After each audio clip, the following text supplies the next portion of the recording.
Hello everyone. Oh, there it is. Hello everyone. I am slightly less ill today. And by that I mean I can almost breathe through my nose normally. It's incredible. I'm still ill.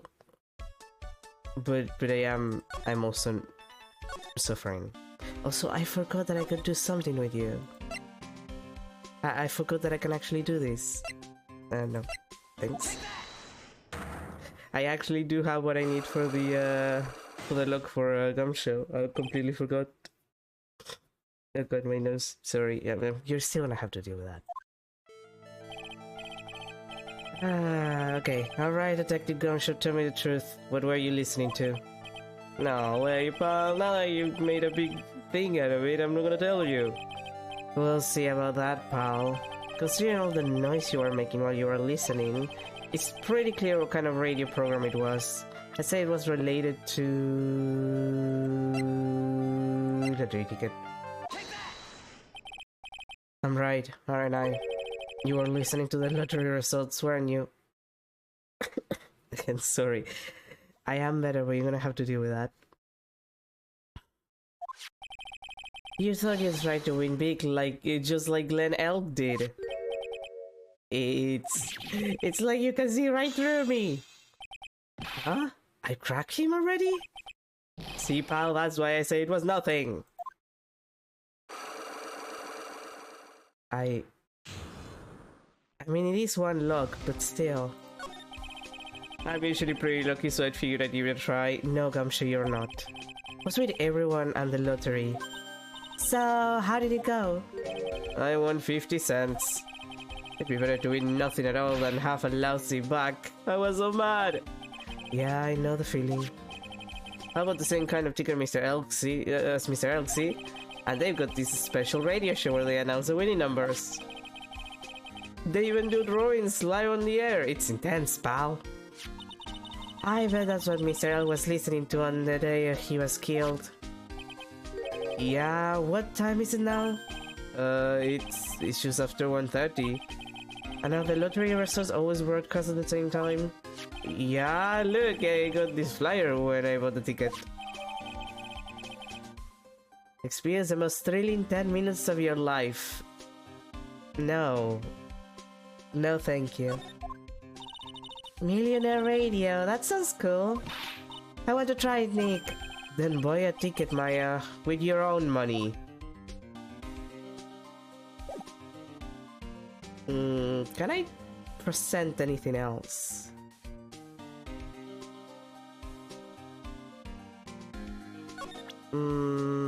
Probably a profile. Maybe the victim? This guy was a real programming genius. They call him the walking computer at the place where he worked. What happens when he crashes though? Does he just stop moving all of a sudden? He wasn't literally a computer, Maya.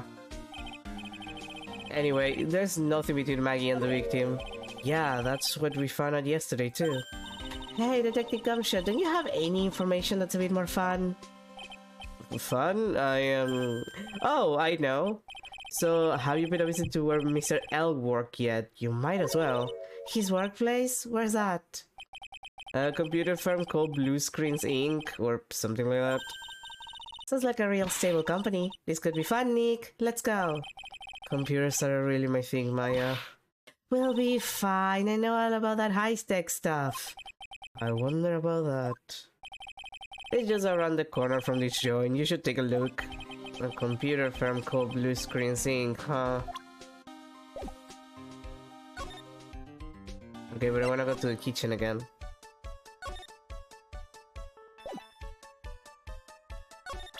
I'm pretty sure that I can present something to you, you French bastard. I just have to think about it. Actually, we do have the contract, right? His loan contract.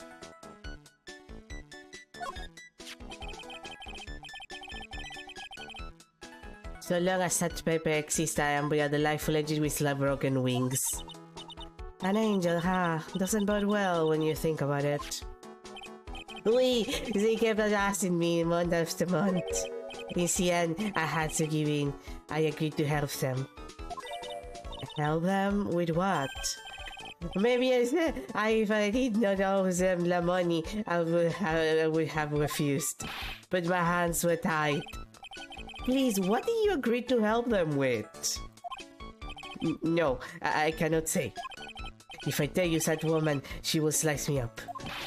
I need me with the salad garnish. I hope he doesn't mean that he'll literally be sliced up and served with garnish. I'm going to guess that woman has something to do with your loan contract, am I right? Ah! Please, Mr. Armstrong, tell us about that woman.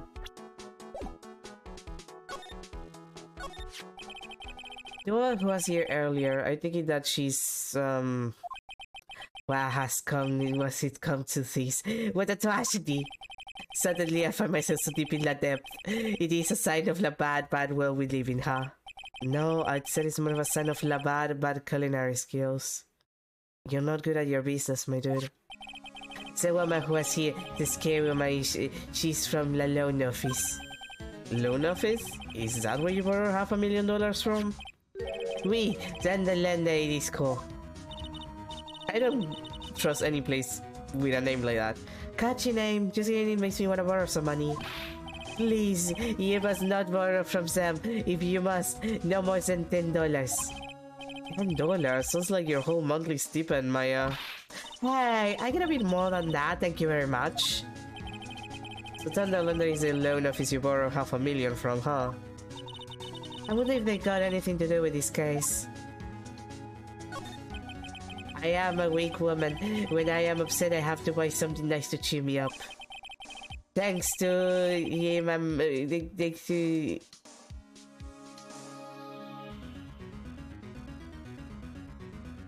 Oh, okay. No, I had a moment because, like, I assume it's him.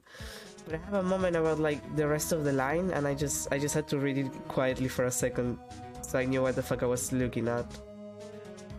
Thanks to him loaning me the money, I have to pay back $500,000 now. I am his slave. I have to do everything that he tells me. Who's this he? La Tiger. The tiger? Oui. He's the manager of the lender, a terrified man, the big city mobster.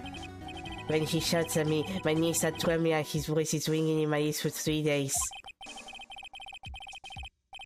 As soon as I hear the noise of Sabated old scooter rides, I start to cry. A big city monster who rides a battered old scooter. Does this guy resemble me by any chance? Oh, no.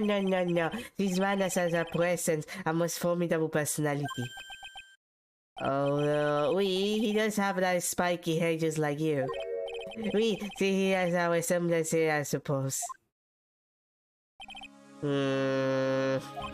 Sounds like this loan office is worth checking out after all. If you want the reason served on the lender, it is just beyond Vitamin Square. Hey Nick, if you need money, I can loan you some, as long as it's less than $3. Thanks for the offer. Just beyond Vitamin Square, Thanks, you French bastard. Well, I'm gonna head back to the precinct now. We got a big meeting starting in a bit. Do you? Do you know? About Maggie's case, you mean? No, that's pretty much wrapped up now. There's another big case going down at the moment, so she's been pushed aside. Okay, well, see you later then. Bye!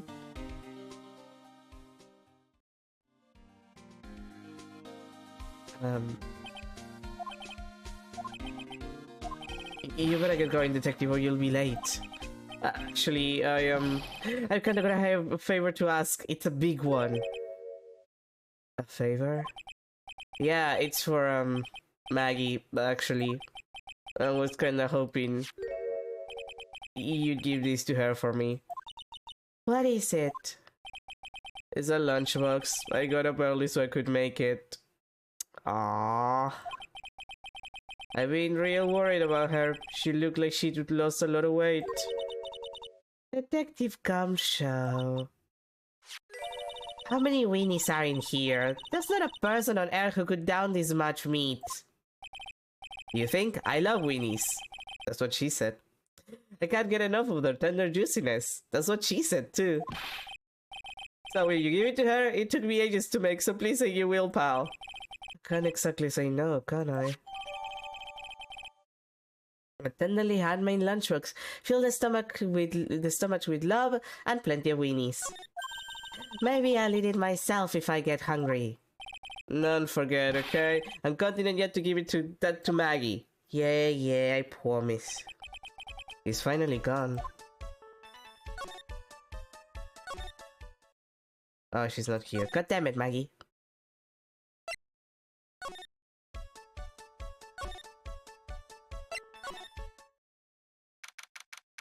Once. January 7, Blue Screens Inc. Wow, this place is so high-tech. You can almost smell the electricity in the air. It is a computer firm, Maya. They can't work without electricity, you know? Who are you? Oh, hello? I'm sorry, access is restricted to authorized personnel only. This is a computer programming laboratory. There are far too many trade secrets that could be leaked. Wow, what secrets? Everything you see here is classified. No information can leave this building. Understood. Who is this woman? She's like a robot from some kind of whack educational show. My name is Lisa Basil. I'm the company director. Director? She's human? She seems more like a ghost in a shell. Ha ha ha, I get it. It's a reference to Ghost in the Shell.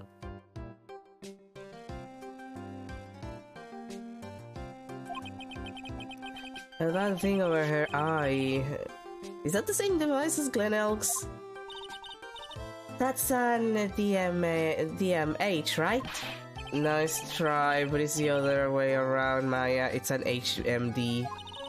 Hello, my programmers here at Blue Screens Inc. are supplied with HMDs. God damn it, I can't read that kind of shit. Then, do you write programs too? No, I just enjoy wearing these. They are pretty cool, I wouldn't mind one. So, what exactly is this firm's business? I will try to simplify it so that you can understand. We analyze the data management system required by certain branches of industry, and then deliver optimum operating systems and source-level components to them. Ah, you lost me on the corner of analyze and management. It doesn't matter, they analyze stuff, you got that much right. The software we produce is distributed on CDs. CDs? Yes, compact disc. Digital optical storage media. Of course, CDs are used for software as well as music. It is a small firm, but all of my employees are first-class programmers. Let's ask one of them what they are doing. Excuse me, what are you working on right now? I'm researching the impact of time slicing. Oh, goddammit.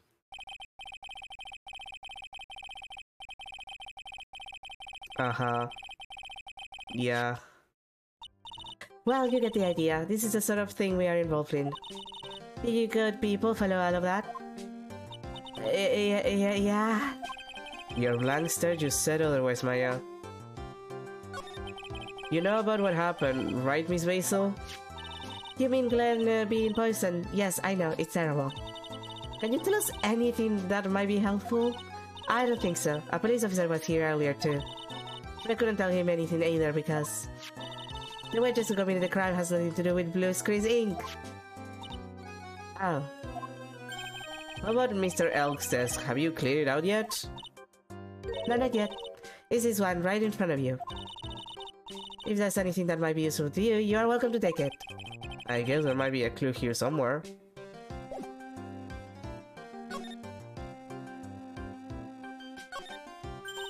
Wow, look at this desk, Nick. What a mess. Looks pretty average to me. But you can't get any work done with everything all over the place like this. You think? Real WizKids can work under any condition, you know? She's trying to hint that I should tidy my desk more. I'll clean up my desk when Maya stops asking silly questions. No hurry then. Hey, this calendar. What about it? If this is another hint about tidying, you can forget it. Someone's marked December 3rd in red pen. December 3rd? That's the day Mr. L was murdered. Is there anything else? Yeah, it says meet with the tiger. The tiger?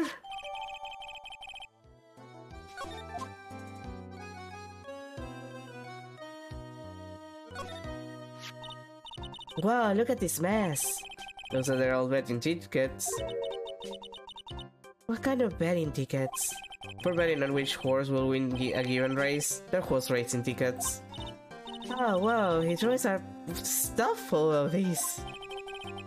Looks like they're all losing tickets though. Someone is not good at betting on the horses. This many tickets will get you, what, a bag down at a recycle center? But I didn't know you were so hard up that you tried to profit from the dead, Nick. Girl. Please. I'm just taking them as evidence, Maya.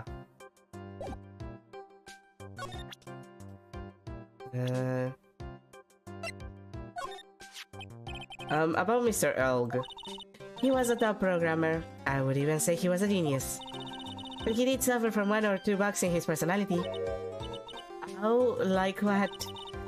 He was a bit of a loser, perhaps that would be the best way to describe it. That's what got him into trouble. What's the matter?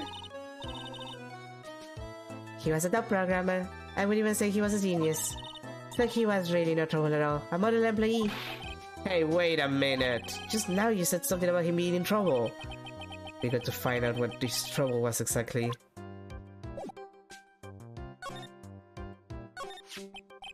About Mr. Elg. Was he in some kind of trouble? I'm sorry, why would you think that? I thought you said something about it just now. You said he got himself into trouble because he was a bit of a loser.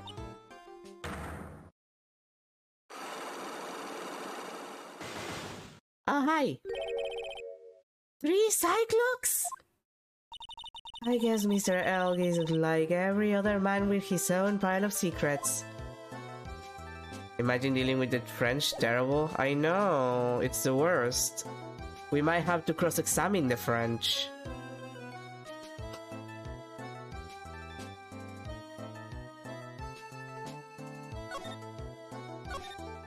Imagine having to cross-examine the French. Absolutely disgusting.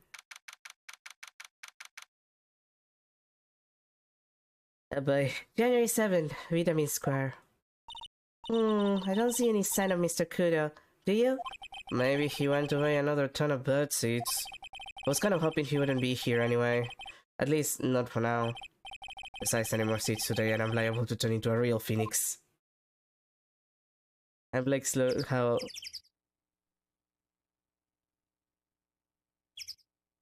how ass works? What?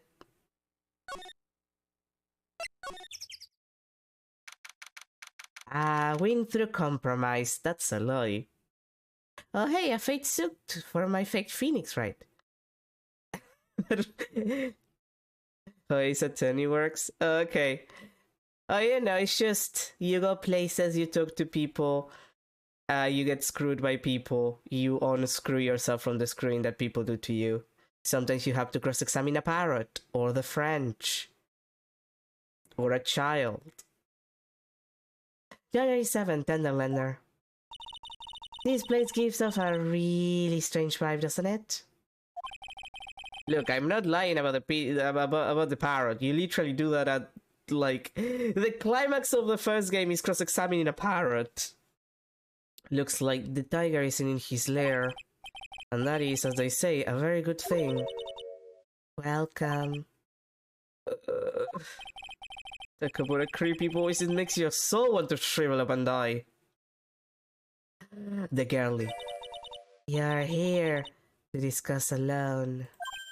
No, not exactly. The manager is away at the moment. Wait quietly, please.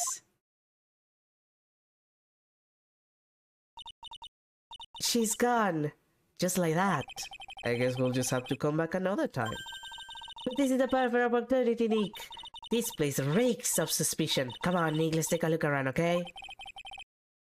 Do you think it'd be okay? Of course, no one will ever know. Coffee? I'll leave it here for you to enjoy. Quietly. Yes, thank you. Do not touch the desk, please. Nick, let's get out of here. Now she wants to get out of here. Oh no, someone dropped the ashtray on the floor. Look, Court Simulator is hilarious. It's like, there's the parrot, the French, the children, a lot of children, all things considered. The old hag that continues to flirt with Edward every time and make him incredibly uncomfortable. The clown, which is the worst experience ever. What else? The clearly Russian woman who's secretly not Russian. What is Ace Attorney even about? Supposedly, being a defense attorney. It's just a very specific kind of defense attorney, which is the kind that cross-examine parrots. On occasion. That's going to be a nightmare to clean up. Yeah, it's all over the rug and everything. I accidentally knocked over a really big space heater once. Cleaning up was such a pain. It was one of those super antiques where you have to burn a ton of charcoal. How did she manage to knock one of those over? Aren't they supposed to be super heavy? Oh, hey! There's a book of matches here too. Matches, huh? Places don't give those out much nowadays. Hey, wait a second. What is it? Look what's printed on its cover. It says Trevian. Oh, these matches could come in handy. You might be able to use them. So good at his job, he becomes an animal whisperer. I mean, to be fair, he's a parrot. Parrots can talk, generally. Okay, so this case is funny. So what happened in this case is that friend of the cast and disaster detective Gumshoe comes to Phoenix at the very beginning being like, dude, you got your client guilty, and it happened that the client was someone we defended in the second game. Like, she's the defendant for the initial case of the second game, so the introductory case, where Phoenix temporarily has amnesia because he gets hit in the head. It makes sense in context. But yeah, turns out she gets in trouble because they think she murdered a person by poisoning their coffee. She's working as a waitress right now, or used to before she got, you know, the guilty verdict. And Gumshoe is like, you got your client found guilty, and Phoenix is like, but I didn't take any cases. That's not a case that I took. So we get back to her and we find, basically Phoenix finds out that he has like an evil, quote-unquote, an evil phony version of himself running around and doing lawyering for him, which, for the record, nobody noticed. Nobody noticed that the Phoenix that was defending that client was, like, not the real Phoenix, right? Even though then they mentioned, oh yeah, he was, like, a lot creepier and taller and aggressive. Yeah, he didn't look like you all that much. And yeah, evil phony version. Yeah, so now we're trying to... Basically, we get a retrial for Maggie. That's the girl who got the guilty verdict, and we're retrying her trial to get her a not guilty verdict for this murder that she obviously didn't commit. While also trying to figure out what the fuck is up with the fact that we have like an evil phony version of ourselves around. Yeah, the pilot light for the office boiler keeps going out. Swing and miss, Maya. Swing and miss. Which, for the record, is this tiger guy that we're trying to meet. Because the joke here is that, you know, he's Phoenix right. A phoenix and a tiger. Like, it makes sense. Hey, look at this Parisian style coat. It's so chic. Looks more like a pimp coat to me, because I haven't got an eye for fashion. Hey, look at this! This suit is the same color as the one you wear, Nick. The same color as my suit. Ah! Keep your voice down, Maya. Nick, you got to take a look at it. Some cake? I'll just leave it here for you. Yeah, sure I am. Thanks! Just wait here quietly. Otherwise... Just show her! Do you hear that, Nick? Wait quietly, she said. Yeah, sure. I have my eye on you. Only so I can take care of you. Understand?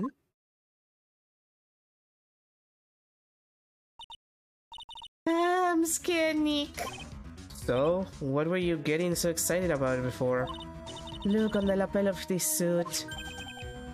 That's an attorney's badge, an extremely fake one made of cardboard. Is a tiger a lawyer? No way, look at this thing, it's made of paper. Made of cardboard and painted to look authentic, and people believe that this was real. For the record, an entire court of law, including the judge and the prosecution, just thought that this was the real thing. For some reason, your badge suddenly looks really cheap to me, Nick. Why doesn't anyone recognize an obviously fake badge when they see one? Let's see, this round thing is called a Daruma, I think. I figured I'd read a book or two and read more culture, in case you're wondering. You mean you aren't making stuff up for a change? I bet you also didn't know that no matter what, he'd always write himself. Go on, Nick, give it a good shove. Only if I feel like dying. Now this yellow thing, this is a Japanese chess piece. I think it's a king? Not that I'm an expert or anything, I'm more of a reversey person, you know? Assuming she knows what she's talking about, these aren't exactly your typical mobster wannabe items. They're not trophies, are they? Hey, there's a piece of paper sticking out from under here. What is it? A repair bill? Looks like he did some repair work on his car. Does he even have one? 15,000 to replace a bumper and a light? That's insane! The car registers to the Cadaverinis. Huh, so it's not even the tiger's car.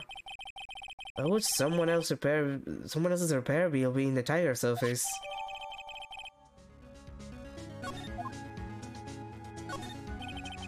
But yeah, basically, I'm not even joking. Like, we went to we had the first day of the retrial already, and the judge had to be told that the Phoenix Wright he dealt the last time that he was in a trial with us was actually fake. Everybody's so stupid. Like, this is really Kangaroo Court, the game. It's hilarious. It's fucking great. Win through compromise. I wonder what that's supposed to mean. It must mean something if they took the trouble to frame it like that. Yeah, well, it still doesn't make any sense to me. That's Tenderlander's guiding principle. Oh. Compromise the customer to win. Oh, I see. How about you, Nick? Yeah, well, as long as we don't have to compromise my hair, I'd say we're okay. That's one slogan no business owner should ever explain to their customers. Wait, I think, do we get a chance to examine this? There's a CD player on the desk, but the desk is so loud, it's a wonder you can hear it. The lid's open. I wonder what kind of music the tiger's into. Have you finished the coffee? Yes, thanks, it was lovely. So, you drank it, oh?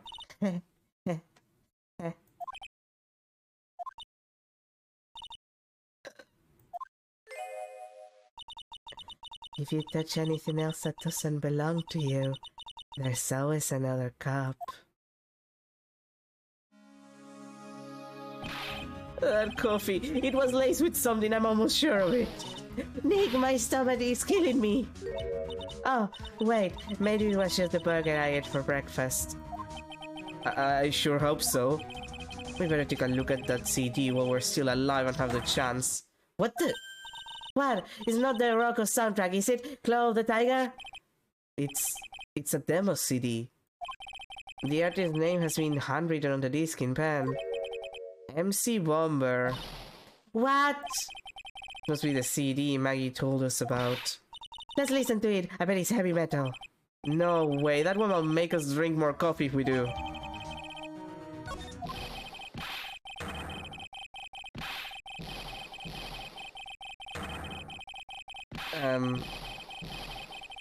Yeah. Maya's reaction to that. Ah! Come out from under the desk, Maya. Why are you such a snooping around in my office for? Hi, this is the fake Phoenix, right? People thought that this man was Phoenix, right, for the record. Nothing? We were just... Urgh, my precious carpet just got ash on my rug. You gotta wish your ugly feet never came through my door. It wasn't us. I was already... You're gonna argue with me? Is that what you're doing? You think you suck and take me on? I'm gonna flatten you two into pancakes and turn you into my new rugs. Oh. Don Tigre, you're back. Oh, that voice is like evil seeping into your head through your ears. I'm sorry, Don Tigre. I knocked over that ashtray earlier and... She got a dead wish or what? Alright! Huh? Forget about it, Violetta. It is nothing. Well, what? I'm gonna get mad at you. You too cute, you hear? That's so unfair. Here, have some cookies. I just baked them. And you'll need some strong espresso while you're discussing your loan.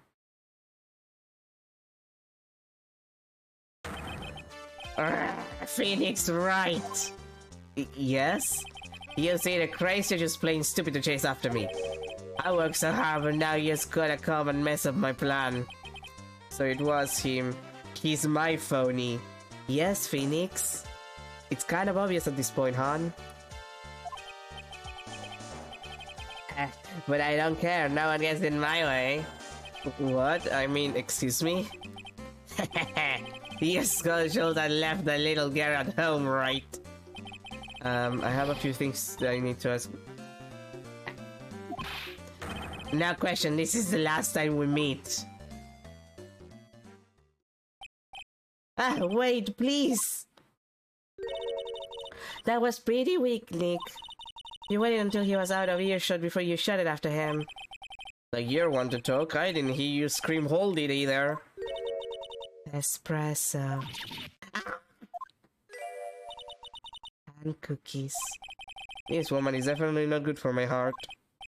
Now, what was it the tiger called her? Violetta? So, I'm kind of curious about your company, Tenderlander. With a warm and friendly atmosphere you'd expect from a family-sized business. A conscientious rate of interest, and an attractive repayment policy. Why do I get the feeling this sentence is not going to end well? We will tenderly lend you that little bit extra here at Tenderlander. Hey, Nick, things are a bit tight for Ride & Co at the moment, aren't they? I mean, there's that $500 you owe me from our car game from starters. Why don't you take out a loan? Would I like to take out a loan from a place like this? Not so much. And the lender is on your side. So, let's say I'm late with my repayment. What happens then? We'd give you more coffee. Strong coffee. Right. I think I'd rather skip town. Hey, just remember I can make strong coffee too, Nick. Strong tea as well. So, do you know about the incident we're investigating? What incident? Well, a man was poisoned in a restaurant just near here. That incident. Let me see. I was here that day with the manager. The manager being the tiger. Furia Tigre. Furia? Tigre? That's where the tiger thing comes from? Chinny up, he got a real name, Nick. Hurry up and find out more about him.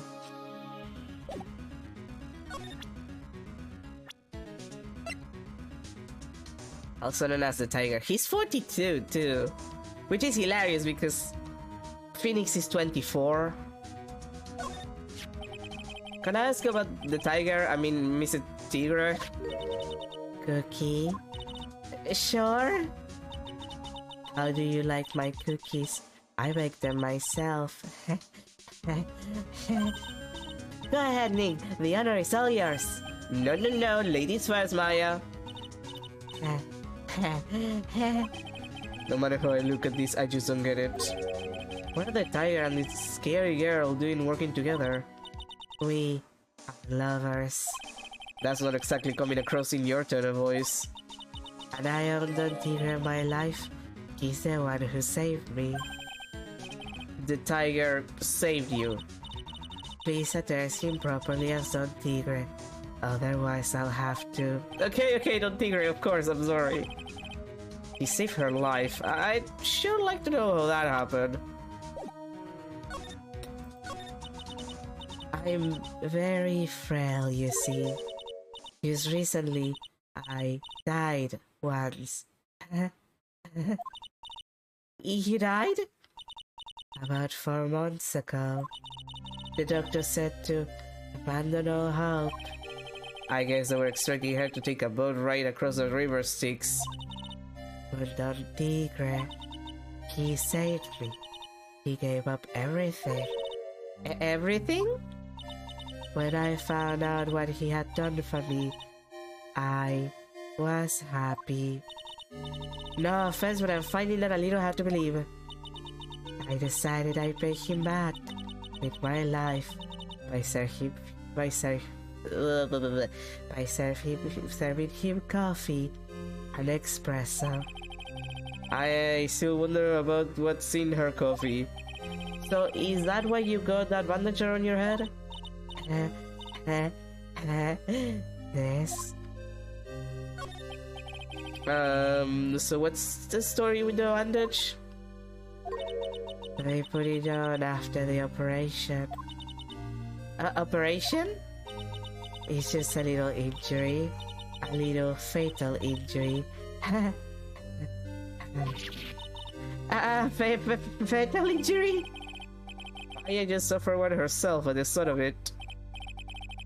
So that's the injury you were talking about before when you said you had died once. I got the... Oh, 4 too. Oh, girl. Okay, oh, I hit my mic while I was trying to get myself a tissue because I need to blow my nose. I'm gonna mute my mic for a second.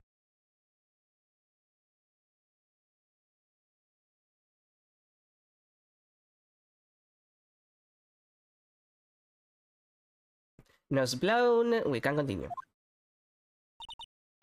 She really creeps me out, Nick. Same here, but we got to find out the truth. Although I don't think we can get, like, I don't think we have everything we need for her yet.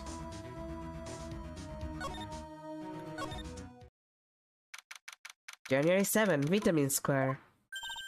There he is, all cities back feeding the pigeons again. There, take this, and get out of my power. Oh god, it's the old man. Like I thought, he's really mad. Come on, Maya, just keep your head down and let's sneak away where we can. But why? Hello, old man. What are you doing, Maya?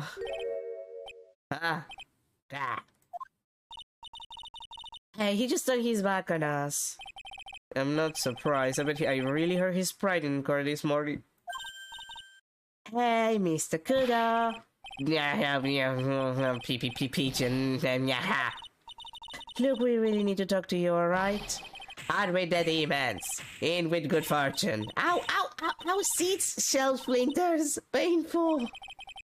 I always knew you were a demon, Maya. I'm sorry about what happened in court earlier today. Ah, everyone's been talking about me behind my back now. A dirty old man who was so busy looking at the serving girl's backside that he can't remember her face. A filthy depraved animal. No, not at all. Well, oh good. Sorry.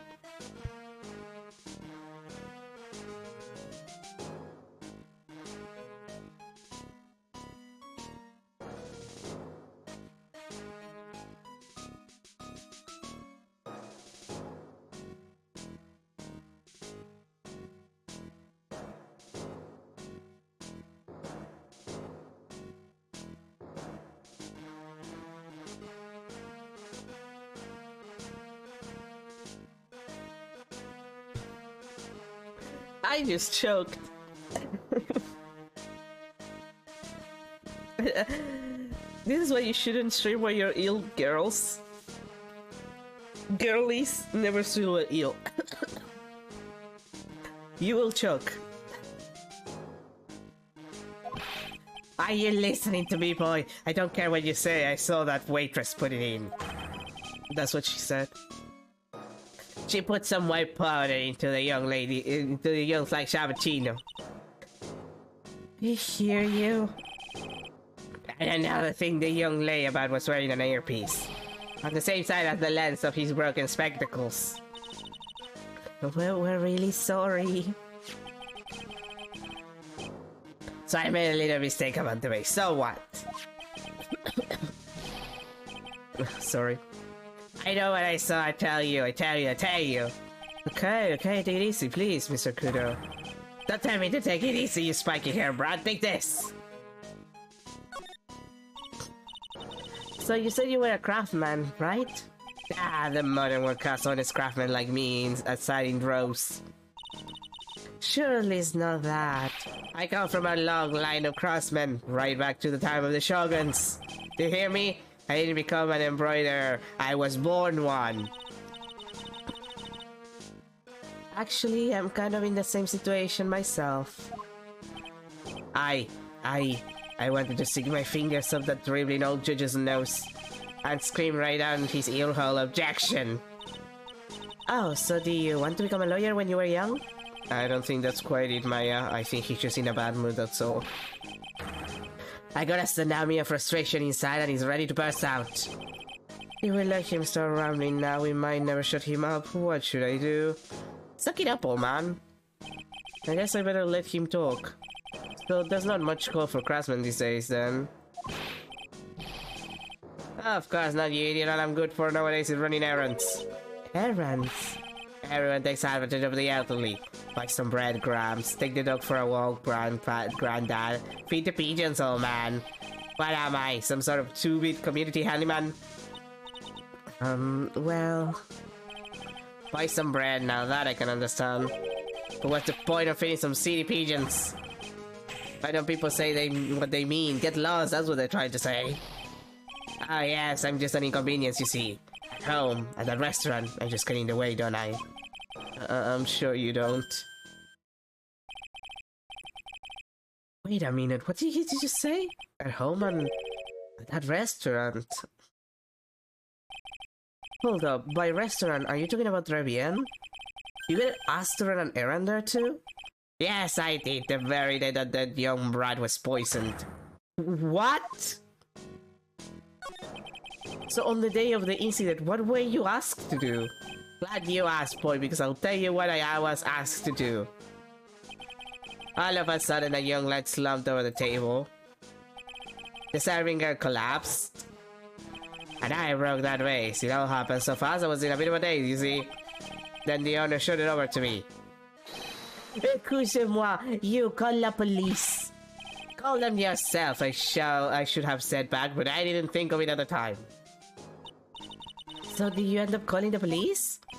Like I said, I was in a bit of a daze. You call them on your cell phone. Do I look like I have one of those new fangled thingamajigs? I went looking for a page fun, of course. You went looking for one. I couldn't find one right away, you know, wander around for 5 minutes or so. 5 minutes? So for 5 minutes after the incident happened, yes, the owner was interviewing on his own. Why didn't you mention this in court this morning? Well, I would have if you'd given me the chance. But you all butted me out of the courtroom. No, we did not. It's not all false that you lied about most of everything you said, my dude.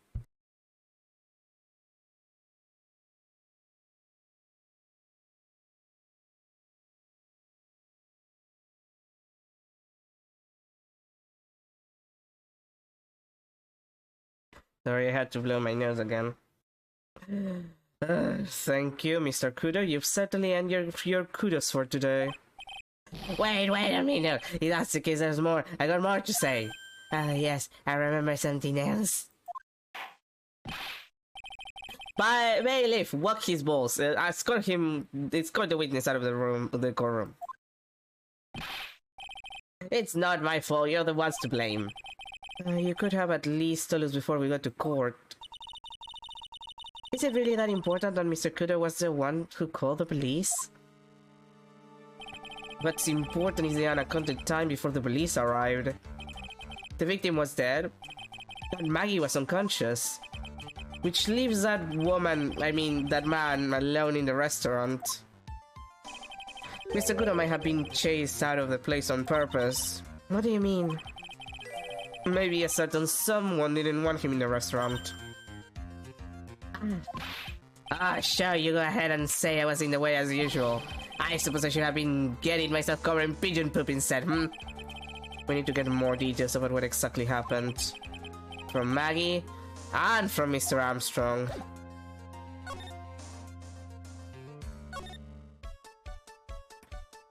Should we go to Armstrong or to Maggie first?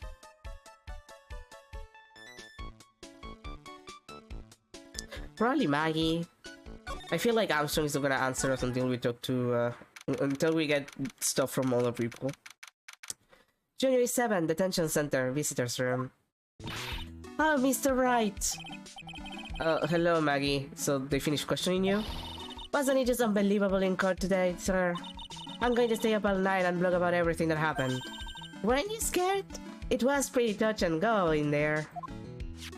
Yeah, but you totally nailed that old man. That's what she said. Well, he was all over the place with his testimony. He's not the only one. Huh? What do you mean? Everyone else's testimonies don't match up either. Not with what I remember of the incident anyway. Is it possible she's the one misremembering things?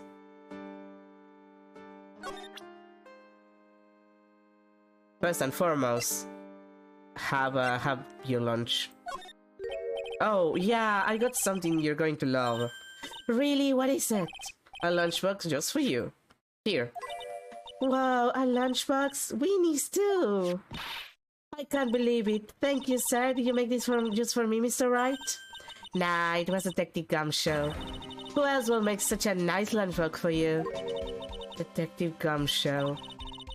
He's really worried about you. Looks like he put a lot of effort into making this too. I can't accept it. Detention center rules. No gifts allowed, sir. Hey, come on, Maggie. Don't be like that. The rules are the rules. They'll lock you up if you break them. Somehow, when an ex-cop turned waitress says that, it seems a whole lot scarier. And anyway, I hate Winnie's. Oh, really? It's all yours, Maya. You can enjoy it with Mr. Wright. But... She's right. It's better than letting it go to waste. But... I guess so. Come just lunch eaten with Maya. Well, how was it? I hate the spot. I love Winnie's. Oh, good. I'm glad I gave it to you then, sir. Got this girl. And where is it? Yeah, Victor's testimony. I feel much better after the trial this morning. Been a bit of a courtroom proceedings addict for years now. It feels like forever since I saw a witness as slippery as that old man. That's what she said. He's not really that bad of an old man, though. Still, I feel a bit uneasy. Huh? I thought you just said you felt much better. Maggie, if there's something on your mind, you've got to tell us. Especially if it has anything to do with Mr. Kudo or his testimony. Roger, I'll spill it all and see what you make of it. Maggie, you know how you said that everyone else provided testimony that doesn't match up with what you remember? Yup, there are just so many things that don't seem to add up. The biggest contradiction is the other guy I saw at the victim's table. He was the one who slipped something into the victim's coffee. I'm sure it was him. But here Mr. Kudo testified earlier today that it was the waitress who put some white powder into the coffee cup. So you really think it was this disappearing man that did it? Well, he's not the only thing that disappeared. The CD vanished as well. You know, the CD with the writing on it? Oh yeah, the MC Screwdriver album, right? It was MC Bomber Maya. The name was scrolled on the sports paper as well. They never did find that CD at the crime scene, sir. Or the victim's medication, that's gone missing too. Ouch, my head. This is getting way too complicated for me. You said that you passed out when the victim Glenn L collapsed, right? Yes, it's so embarrassing. I mean, I used to be a cop. When I came to, the restaurant was buzzing with police. And before I knew what was going on, they arrested me, sir. So between the time the victim collapsed and the time the police arrived on the scene, you have no idea what went on at Trevian. No, no idea at all. Why? Is it important, Mr. Wright? The other witness, the old man from the park, was pretty much chased out of the picture. Chased out of the picture? But what do you mean? Old CD wasn't inside the restaurant because he was told to go call the police. Exactly, and you, Maggie, were unconscious. That means Mr. Armstrong was alone in the restaurant for a brief period of time. No. You don't think Mr. Armstrong set me up, do you? Well, he is French, so you shouldn't trust him. When you consider the facts, it's hard to imagine that Mr. Armstrong isn't involved in this at all. Ugh. It's like the master biting the paw of the dog that it feeds. Are you sure? Are you sure about this, Mr. Wright? Well, the old man said as much when we spoke with him earlier. I don't know. The things that man says don't add up for some reason, sir. Maggie looks like she's trying to figure something out. Maybe we should ask Maggie exactly what she knows about Old City. Is there anything about Mr. Kudo's testimony that stood out as well to you? Actually, yes. The fact that he was even testifying to begin with doesn't quite what? Well, when I took the coffee over to the victim's table... It's true there was another customer in the restaurant. Yeah, we know that already. It was Victor Kudo. But I can't really say it was an old man. Okay, then how about calling him a really old middle-aged man? No, age isn't the issue. The other customer was a woman. A woman? Are you sure, Maggie? Well, I'm not 100% sure, but I think so. So what did this woman look like? She was sort of creepy. And she had a kind of cackling laugh. Creepy? Cackling? Why do I get the feeling I've come across a woman like that recently? Just in case, is this the woman you're thinking of? I know I used to be in the police force, sir, but I'm incarcerated now, so I can't use my connections to help you. All I can tell you about now is info about ex-cons of the clientele of Trevian, sir. Don't let it get don't let it get you down, Maggie. Oh, goddammit. Well, time to see if Gumshoe has anything for me. January 7, police station, criminal affairs department. The main server just went up in smoke. Why the heck isn't the press conference set up yet? The superintendent is here already. Yeah, and there's a problem with the internet too. I already told you to stop using your computer, Chief.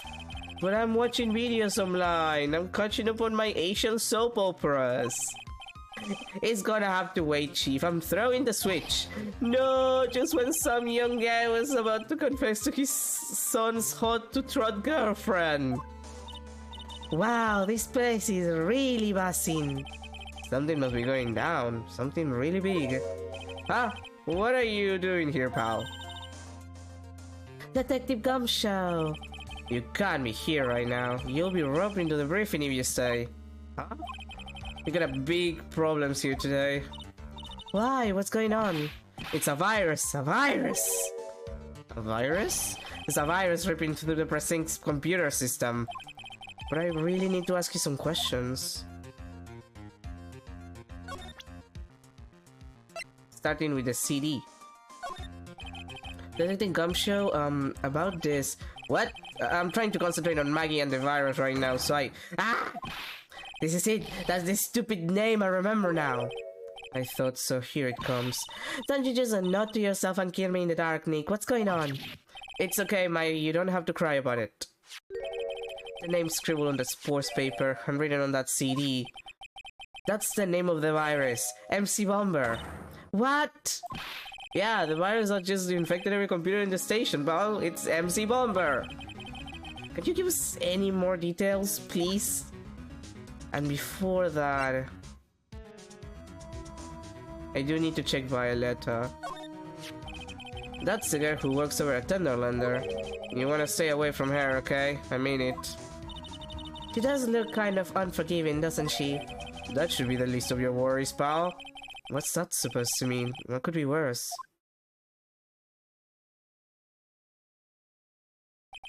Her name's Viola Cadaverini. She's the only granddaughter of Bruto Cadaverini. Bruto Cadaverini? Do you know who that is, Nick? Never heard of him. Bruto Cadaverini is the boss of the Cadaverini family. The Cadaverinis? That's one scary sounding name. Yeah, it's literally like little corpses. We can't touch them. They're way too powerful for the police. But you're thinking of taking them on, aren't you? No! I don't remember ever saying I was going to. I better get some more info out of Gumshoe about this family. I'm not sure if I really want to get involved in this, but who are the Cadaverinis? Who are they? A scary bunch of people. That's who. They're, you know, the Yakuza. The Yakuza. The point is that they're the mafia. That's what they are. You're a cop and you're scared? What's that about? Trust me, it doesn't matter if you're a kid or a cop. These guys are scary. We got some serious clout in the criminal world. We can't touch them. They've got too much moolah. Moolah? A scene? They pretty much control all the cash on the city's black market. The black market, huh? And that includes Tenderlander, I take it. Sure, no one signed up to Bruto Cadaverini. And I mean, no one. Interesting. So Viola's the granddaughter of some mafia boss then. Yeah, and everyone knows how much Bruto loves his little girl. She means everything to him. So, how did she end up at Tenderlander? I don't know, pal. But I heard she and the boss of Tenderlander are pretty tight. Tight? That's what it said. It said in a file I read related to Maggie's case. So it's like a pretty important clue.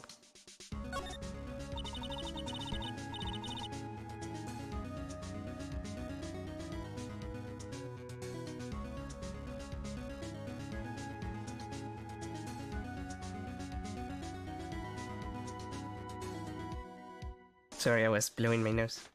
So what exactly is a computer virus, Detective Gumshoe? I don't know. What? Look, I just got with the flow, alright, pal? And here I thought detectives were supposed to be someone knowledgeable. What's with that face, pal? You think you know what a virus is? Well, yeah, it's 2025. Well, no, it's like 2020.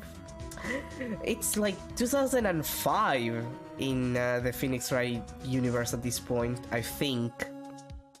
Like, it's early 2000s, at the very least. Well, Nick, do you? A computer virus? Sure. I mean, only in simple terms, of course. Really? Wow, you know everything, Professor Nick. Yeah, I'm gonna call you Dr. Wright from now on. Hey, that sounds pretty cool. Don't you agree, Dr. Wright? Why do I get the feeling they're making fun of me? Okay, fine, I'm no expert, but I can at least explain the basics to the two of you. Also, it's funny that they mentioned calling him Dr. Wright, because while it's not a doctorate, a lot of here, I don't know if it's common in other Latin American countries, but lawyers do get called doctors here. Even if they're not, like, even if they don't have a PhD, like, they don't have a doctorate, legally speaking, you can be called, well, legally speaking, it's customary to call a lawyer a doctor. It's worth mentioning that the degree doesn't call them doctors, like their degrees just says, I think it's bachelor that they use, bachelor in law. But they're technically not doctors. But we call them doctors, for some reason. Don't ask me why. It's just, I don't know, it's a culture thing. What's a virus? A virus is a program that gets inside a computer and causes damage. Damage? You mean it makes the machine go boom and explode? No, the damage is well, it's all internal.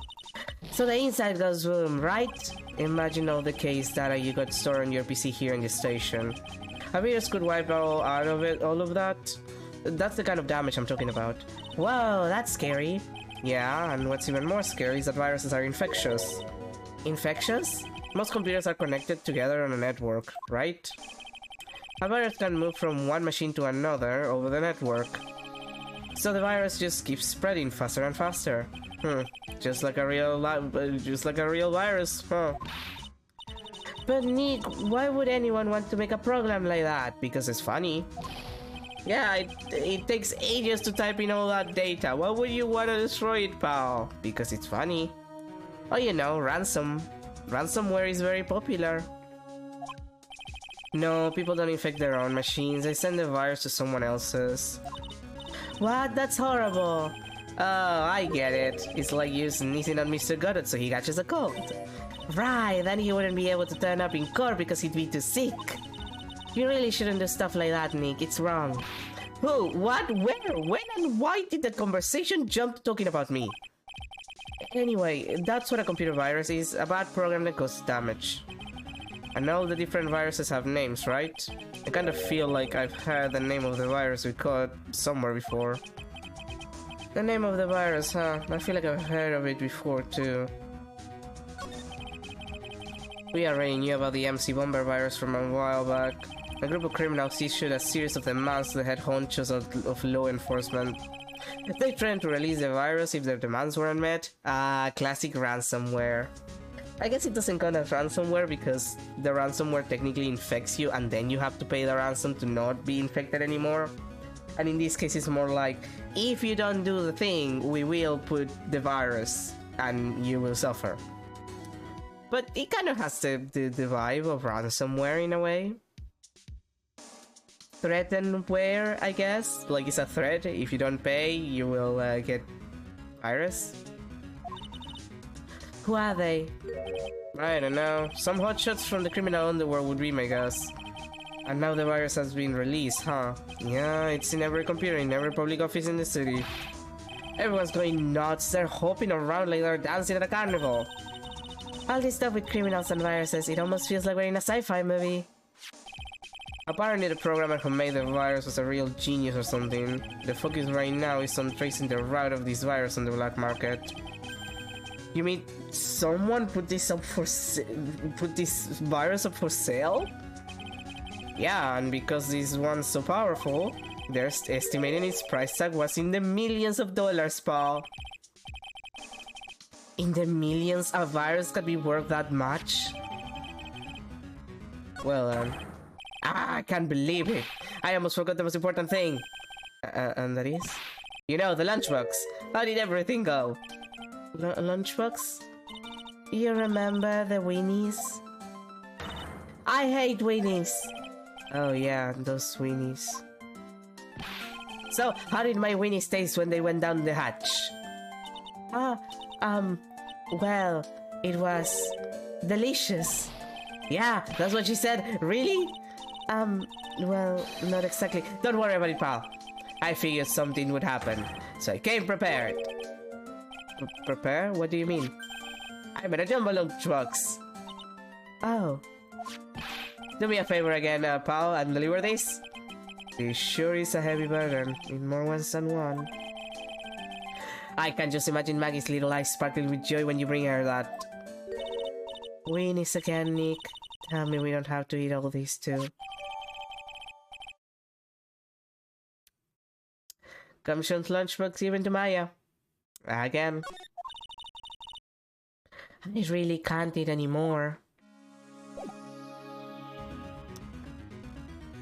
I think we're done here.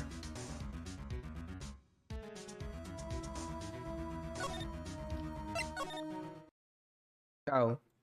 But I was gonna give her the weenies. God damn it.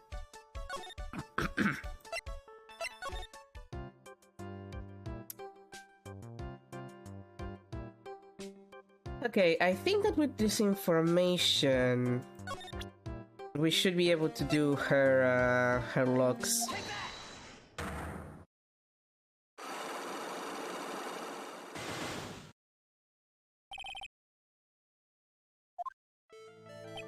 So, how about you tell me what kind of trouble Mr. Elg was in? I'm sorry, sir, but we don't deal with troubleshooting here. Perhaps you'd like to speak to someone in customer service. What's she talking about? I guess I better just take a shot and see where it gets me.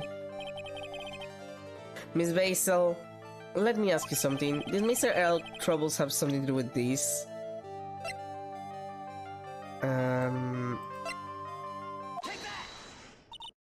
What is that? A lottery ticket.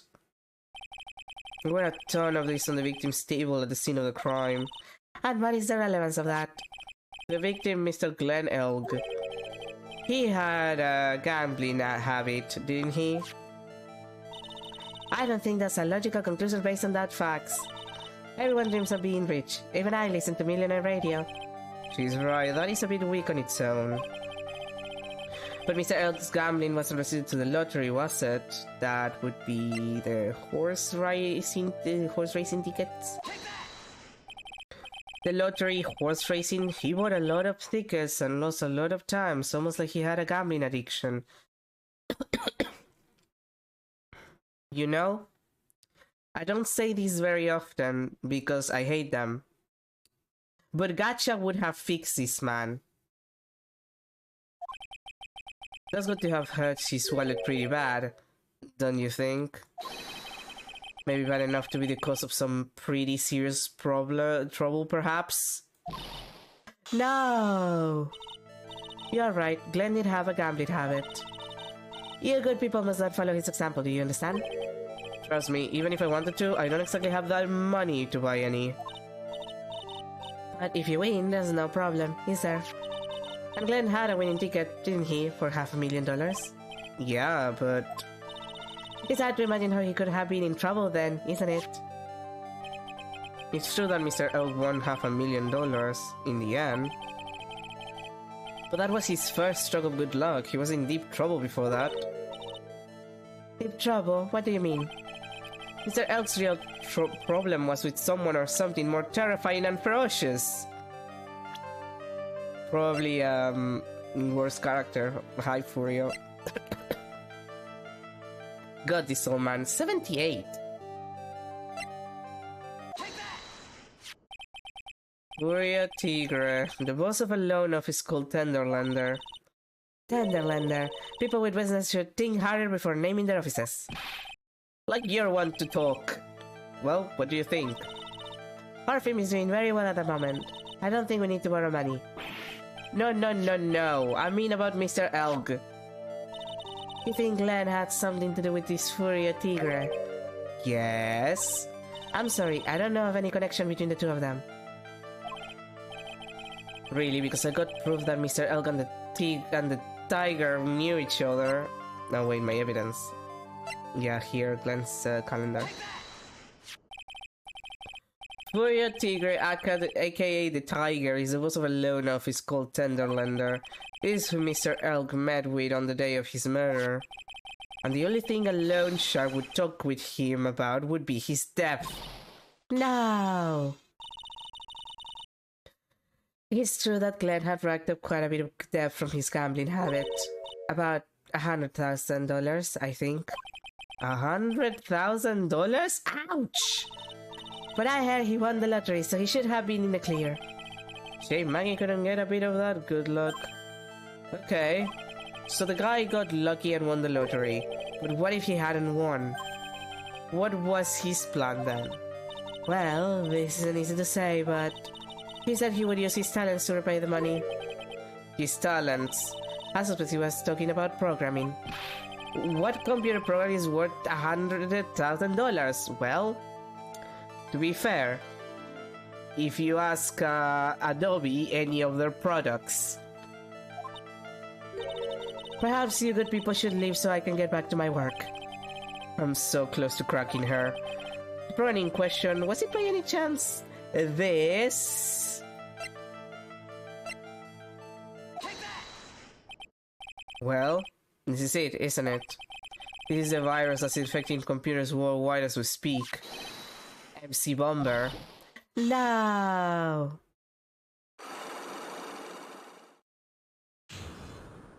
We got her. Glenn's head had more processing power than any computer, but it had been infected with a gambling virus. Glenn was in too deep. You mean he was in debt? Yes, $100,000 in debt, not an easy amount to repay. So, he said he was taking on some extra work, something a bit risky. Risky? How? Maybe he was going to become a waitress at Trebian? Where do you come with these ideas? So it's safe to say Mr. Elk was the creator of this virus, huh? The MC Bomber virus, yes. It was a work of genius, in a bad sort of way, of course, but still genius. Something like that would probably fetch several $1 million in the black market. Inconceivable. Gumshoe was right for a change! His date, December 3rd, that is marked on his calendar. That was his deadline for paying his debts. MC Wonder on data in the core record. I guess we won't be needing those horse racing tickets anymore. When Elk's losing horse racing tickets, run back on the floor. Use the trash can, Nick.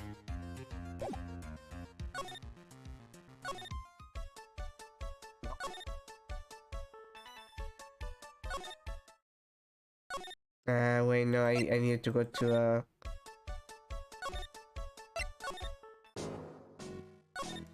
Tenderlander. Or I think I'm supposed to come to Tenderlander.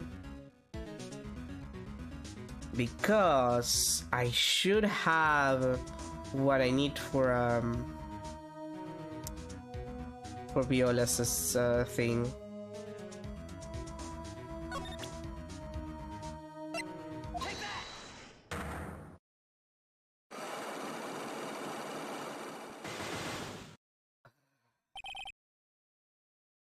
Can't wait for the day we have the 5 lock set up. God, Cyclops are so annoying. It's a fun mechanic, but still. You said that the bandage around your head was from an operation. You also said you suffered a fatal injury to the head, correct? Yes. The operation was very difficult, apparently. No, by fatal injury, you mean you were hurt very badly somehow, right?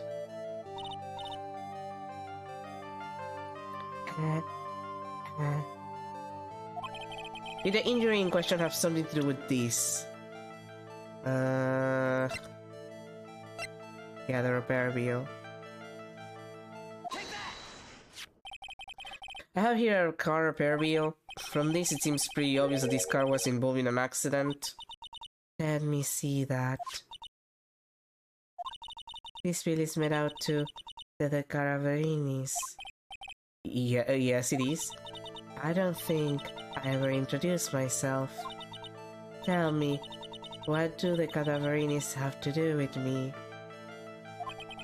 Something tells me she's not about to say hi and introduce herself. Alright then. Your relationship with the Cadaverinis is very strong, and this is why, as in, you're literally part of the family. A thoroughly bitter person. Nah, she's cute though. I know exactly who you are, Viola Cadaverini. You sustained that injury in a traffic accident, didn't you?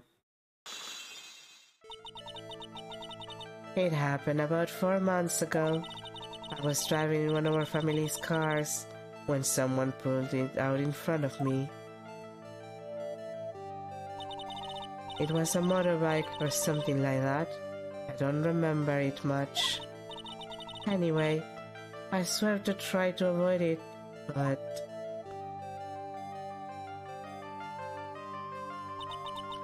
I took a blow to the head, a bad one. Yeah, I can imagine. So what happened to the person on the bike? I'm guessing they didn't get away with injuring the Viola Cadaverini, right? I don't know what happened to them. They ran away, or so I heard. Ran away? If they'd stayed, I'd have. Is it possible? Could the person who committed the hit and run have been...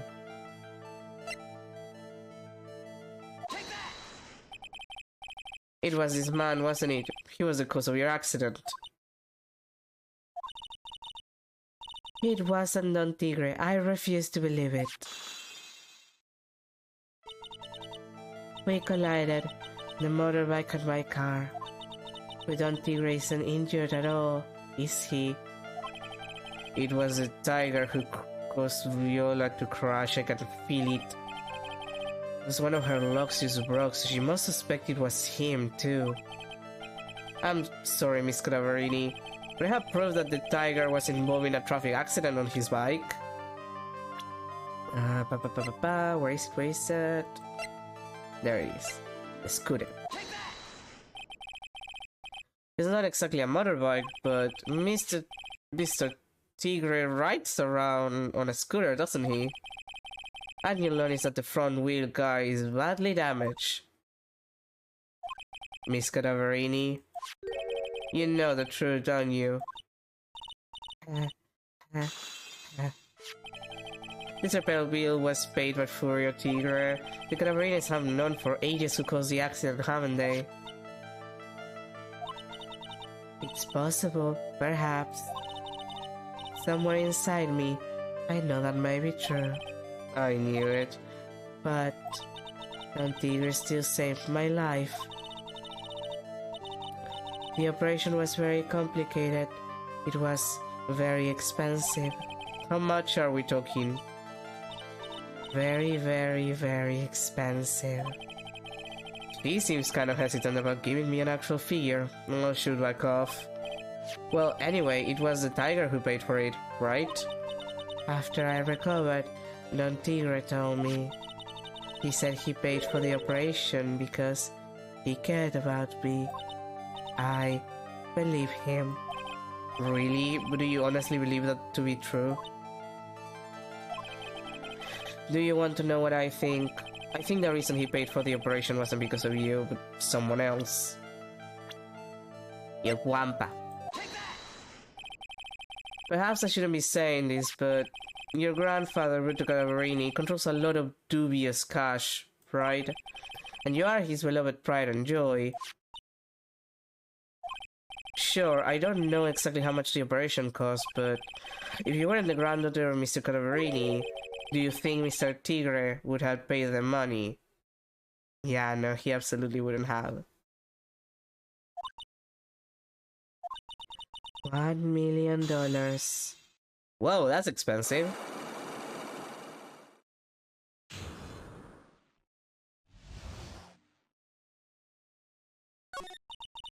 "4 months ago, I was in a traffic accident. That's why I needed the operation.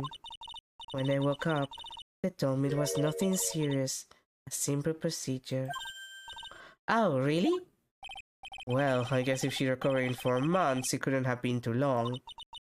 They said the operation cost $1 million. $1 million bucks? My grandfather ordered Don Tigre to pay $1 million in compensation. Compensation, huh? It's underworld lingo for paying money to settle a score. Basically, pay or get into some serious trouble. But $1 million bucks? This has to be related to our poisoning case somehow. I wanted to believe him. I wanted to trust what Don Tigre said. He said it had nothing to do with my grandfather being Bruto Cadaverini. I wanted to believe he helped me because he cared about me, not about my grandfather. Aww. But I knew that wasn't really true. Whoa, I'm so sorry. What he did to get the money was evil. He said it was all for me, so I helped him. You help him? In what way? Here, take this. What are these? Medical papers? I'm Bruto Cadaverini's granddaughter. He had to pay compensation. He was made an offer he simply couldn't refuse.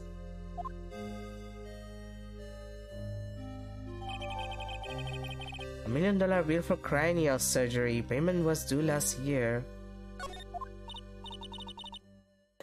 Well, I feel so bad for Viola. It's inexcusable. Huh? There are 2 things that I consider inexcusable. Poisoning and betrayal. Phoenix, I think every kind of murdering is bad, but I get it. Only a coward would hurt people using either of these tactics. Really? You even respect Don Von Karma, who just shoots people? Come on, dude. Is everything alright, Nick? We should get going. Right after we finish our espresso. Yeah. I won't need to convince Viola of anything else, so I guess I can get rid of this. Repair wheel, throw it into the trash.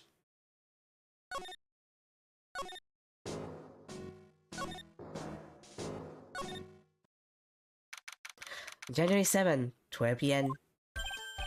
Bonjour, I have been waiting for you to return. Mr. Armstrong.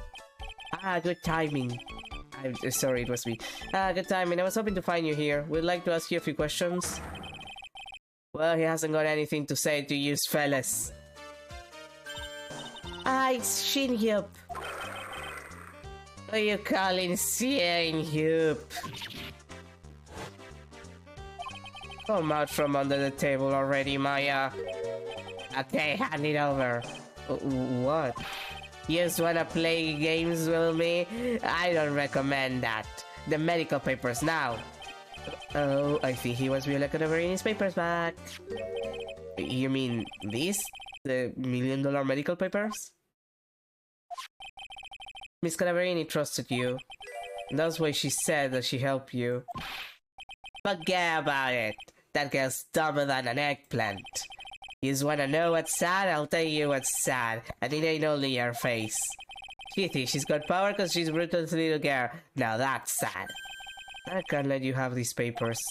Tomorrow in court, I'm going to expose what you did to get the $1 million you used to pay this off. Are you crazy or something? I don't care if you wanna give it to me or not. There's 2 of us here. You got that? 2. Oui. Mr. Armstrong. Forgive me, désolé, I cannot argue with him. I got beat up by a French. That really hurt. How could I get beaten by a French? Is that all you got? I'll be taking these papers now. Armstrong, get that lighter. Wait! I'll take it to heart, Phoenix White. That was so stupid. I shouldn't have let my guard down. Those medical papers were vital evidence. What? Hold it, pal! Detective Gumshoe? Detective? You think you're gonna stop me, Copper? Beat it! Whoa! Come on, Gumshoe! Keep it together! You guys, get out of here! Leave this guy to me! But... go, pal, and take this! You get hurt. Who's gonna look after Maggie, huh? Alright, thanks, Gumshoe. Wait, Nick, don't leave me behind! I'll get even with that guy tomorrow. In court! And the line is going down. And it won't be a tender and... I won't go tenderly into that good night. I know it's quietly, but you know, you could go tenderly too. January 8th, 9:46 a.m. District Court, Defendant Lobby number 1. Good morning, Mr. Wright. Good morning, Maggie. So, what do you think is going to happen today, sir? Yesterday's session didn't go so well and ended on a giant mystery. That's true. And we still haven't solved a single part of it yet. Are you okay, Nick? Huh? Oh, yeah, of course. I saw that little flash of doubt in your eyes. No, that wasn't doubt, that was, determination. Why don't I believe you? It's nearly time, Maggie. You better get going to the defendant's seat. Roger, don't let me down, Mr. Wright. I'm counting on you. Hey, pal! Hey, Detective Gumshoe. Quit stressing Maggie out. She doesn't need that. How do you know she was stressed? I was watching through the doorway. Oh. You look like you lost the case already. Show a bit of confidence, will you, pal? Here, maybe this'll help. Huh? Have you taken no aromatherapy too? Not in a million years, pal. Don't tell me that you don't remember this thing. Come to think of it, that doesn't look like one of those aromatherapy bottles. This is a small bottle that turned up in Trevian's kitchen a couple days ago. Wow, look at all these little bottles. Oh, they're aromatherapy oils. He got so many they're overflowing onto the floor. Hey, wait a minute. There's one bottle that's different from all the others. Well, what do you know? And it doesn't have a label either. And, oh god damn it, I can't sniff because my nose is full again. Sniff. It doesn't smell. We finally got the analysis results back from the lab. So, what is it? Is it the poison? I'm afraid not, pal. It's medication. Medication? Yeah, for ears. Topical use only, apparently.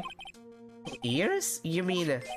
Yeah, it's a medication Gledel was using for his rupture earworm. What was Gledel's ear medicine doing in the kitchen? Well then... what about the unidentified fingerprints? Anything on that? Someone screwed up, so they only had time to analyze the contents of the bottle. God fucking damn it!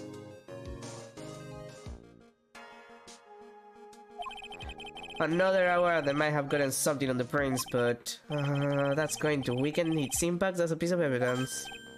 Okay, pal, this is it. Make sure your defense is impregnable today, got it? Impregnable and... unbreathable. Today's trial... I'm gonna expose that guy for what he's done, or my name isn't Phoenix Wright. Well, no, your name is Naruhodo. January 8th, 10 AM, District Court, Courtroom number 4.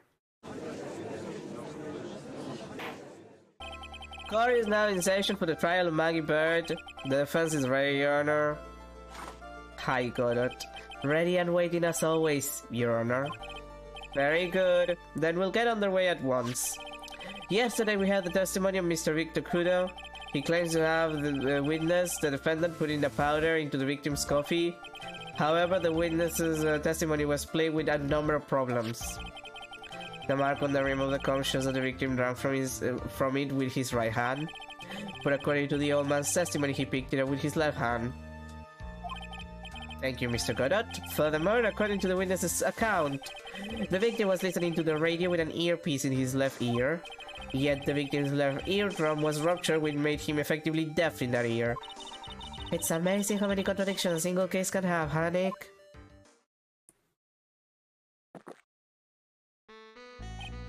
Ha! Allow me to enlighten you, Your Honor.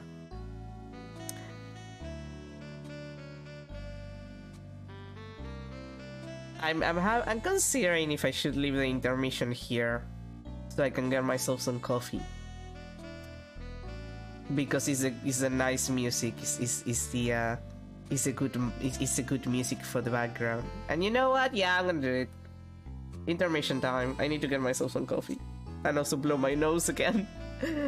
Oh boy. So I'll be back in a sec with some coffee, and then we'll... this is the last section of this case. So we'll continue the trial and probably finish it. It shouldn't be too long. So I'll be back in a sec.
we're back.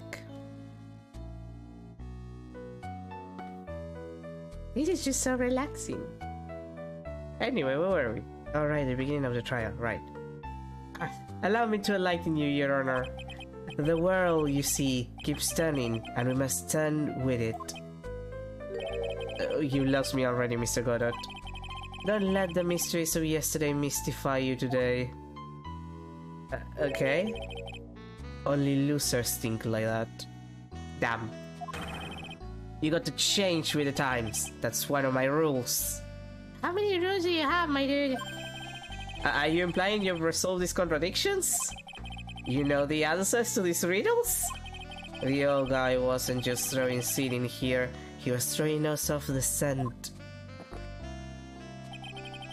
And today, I'll prove it. Very well, let the first witness take the stand. Oh god, it's the French again. And you are? Oh, bonjour everyone! I am John Armstrong, owner of head chef of La Tuebian Restaurant-T. Forgive me for asking witness, but are you a woman? Hello, monsieur. As you can see, I am leopard and Peggy yesterday now. On the day of the incident, you were in Trevian's kitchen. Is that right? With you, monster. Everything feels right.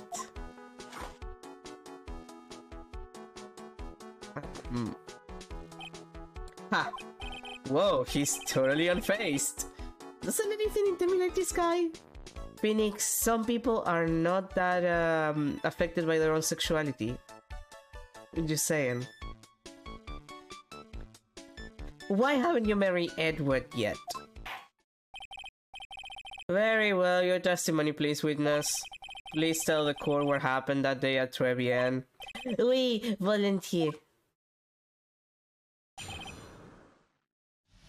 Mispronouncing French, hashtag mispronouncing French.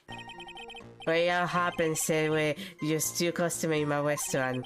I remember I was experimenting with some new art decor that day. Like having a large meal between the tables, for example. Oui, perhaps that is what the old man was looking at. La cup, la éprise, and la glasses. You would have seen everything in the rest, none? Mirror?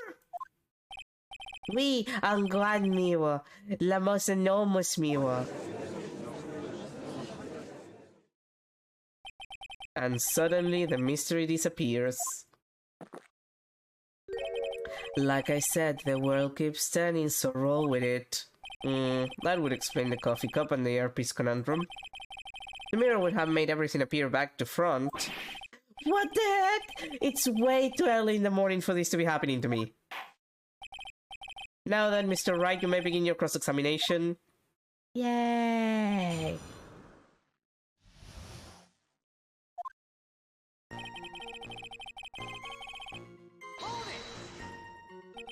And who were the two customers exactly? May, of course, the young man who died. And the other not so young man. You are referring to yesterday's witness, I presume.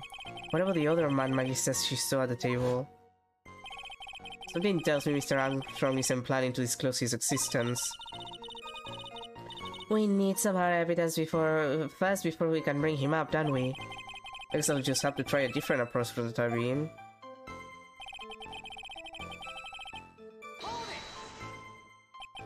You were experimenting with Art Deco. How come I never heard about that before today? You are not familiar with the language of interior design, monsieur. Please stay on topic. Now, why didn't you tell the court about this before? But I did, just a moment ago. Excuse me, Mr. Armstrong. This deco you mentioned, are you referring to some sort of, decouture? No, Art Deco, it is a style of design, Your Honor. He's talking about interior design, walls, ceilings, carpets, that kind of thing. Ah, yes, of course, that deco. I was trying to achieve a more effeminate look for my restaurant. You do realize that effeminate is basically like slang for gay in French, right? Like last time I checked, that kind of counts for slang for gay in French. I was planning some most bolder modeling of la déco.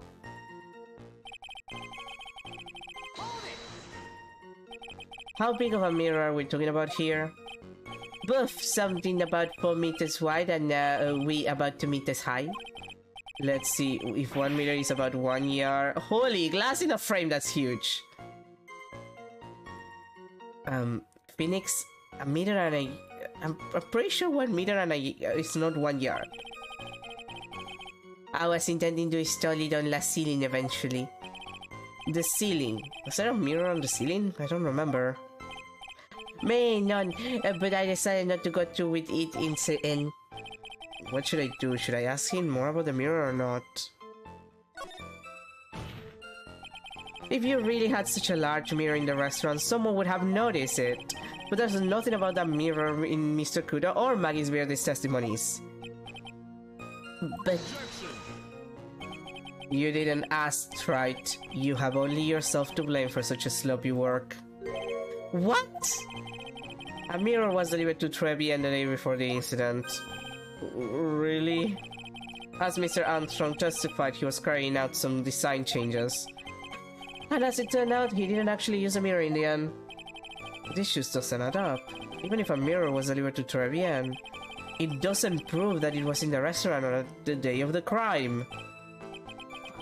If you want to doubt someone, try to look in the mirror. I'm sure the person looking back at you will be dubious enough. So the witness yesterday had seen the victim reflected in a mirror.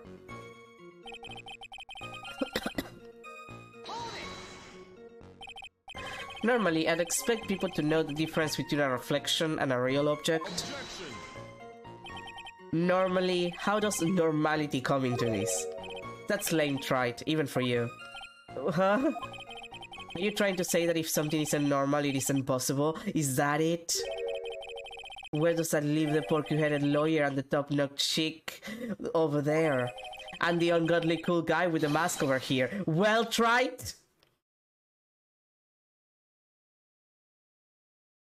You know, Goddard, you're not that cool. Not the hair! I do not have a top knot! Mr. Goddard is correct. A lack of normality is no basis for discounting an argument. Bien, Lochi has won la day.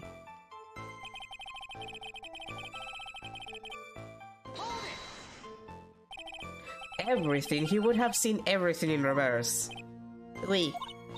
Hey Nick, we should take a sec and think about what old CD said in his testimony. Why did he praise it again? The boy was wearing the earpiece on the same side as the green lens of his specs. No question, you can lock me up if I'm wrong, it was his left ear without a doubt. And then he used the same hand to pick up the cup, his left hand. He saw everything he described reflected in a mirror, then everything he said he saw on the left was actually on the right, huh? That clears some of the problems with his testimony, I guess. Or does it?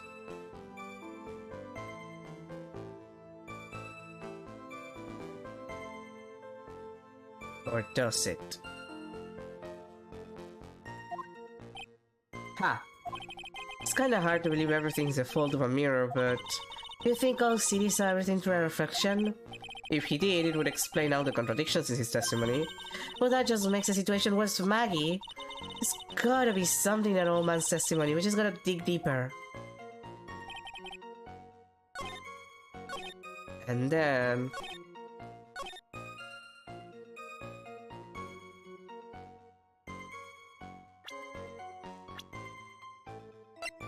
oh wait, no. Here.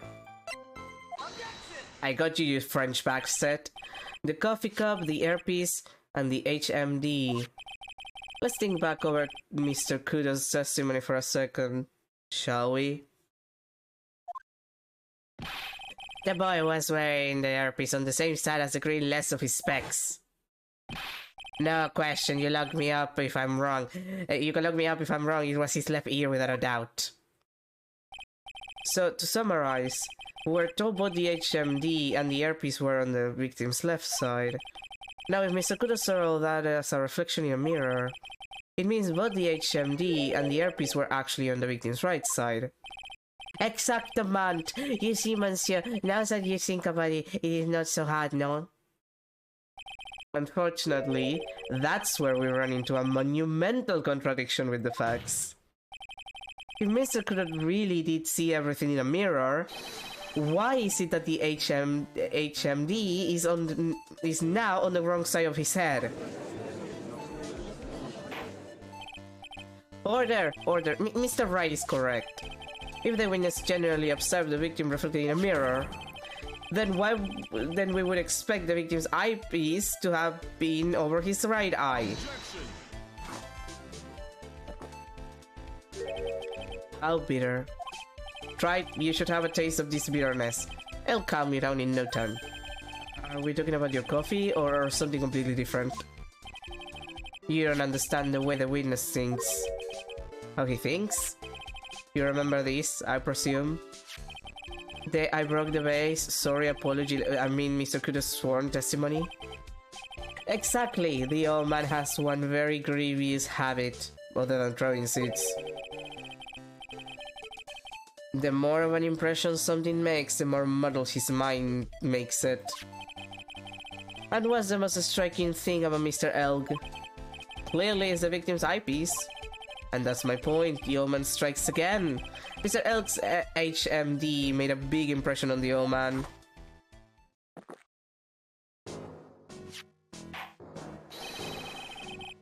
I saw the earpiece and those newfangled spectacles he was wearing. Oh yes, they were one on his left ear. Do you hear? His left ear! Ha. Well tried. That's the worst but best impression of Kudo ever. Wow, I really thought he was all city for a minute there. God, that's good. Enough.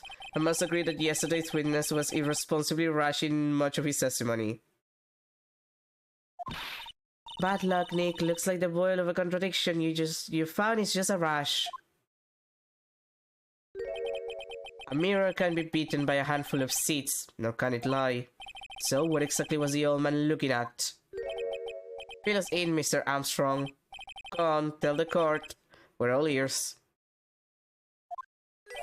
Oui, I can explain. Please, if you will look at the plans of the restaurant.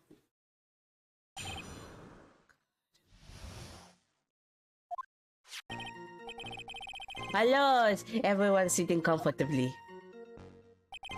La mirror, it was in the middle of the restaurant, dividing into two halves. There is only one seat from which you could have seen an image of the victim. That was the seat at the table next to the victims. That was where the old man was sitting. After the terrible incident occurred, I moved the mirror so it was not in the way. But naturally, I did not touch anything else. I see no problems with the explanation we have just heard. From the table next to the victims, Mr. Kudo could have seen the victim in the mirror. What a naughty little coquette I am, confusing against a man like this. Don't worry about it. We can keep up except for the guy breaking out in a cold sweat over there. I hate that guy. You said you didn't touch anything else apart from the mirror. Are you quite sure about that? Volunteer, of course. Very well, Mr. Wright, your cross-examination, if you please.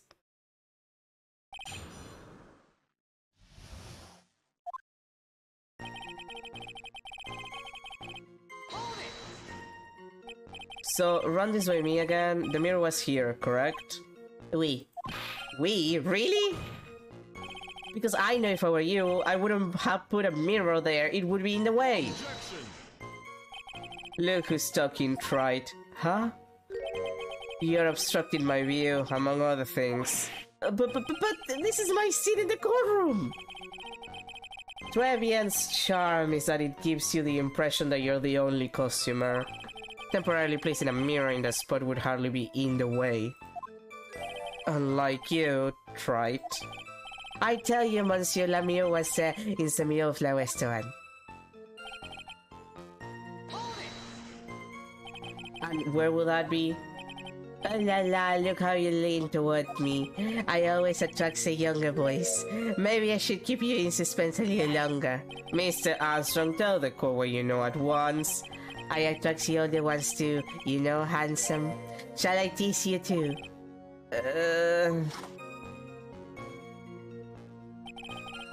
I'm already seeing a very hot someone, so I'm afraid you'll be waiting for a long time. I bet she has matcha cream, skin, and cappuccino perfume. Bien, I will tell you there was only one seat from which you could have seen. Oh, hi Shin.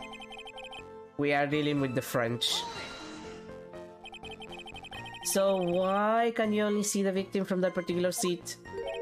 Mais monsieur, it is obvious, no? If you look at the points, you will understand. La victim would have been reflected in Lamieux like so.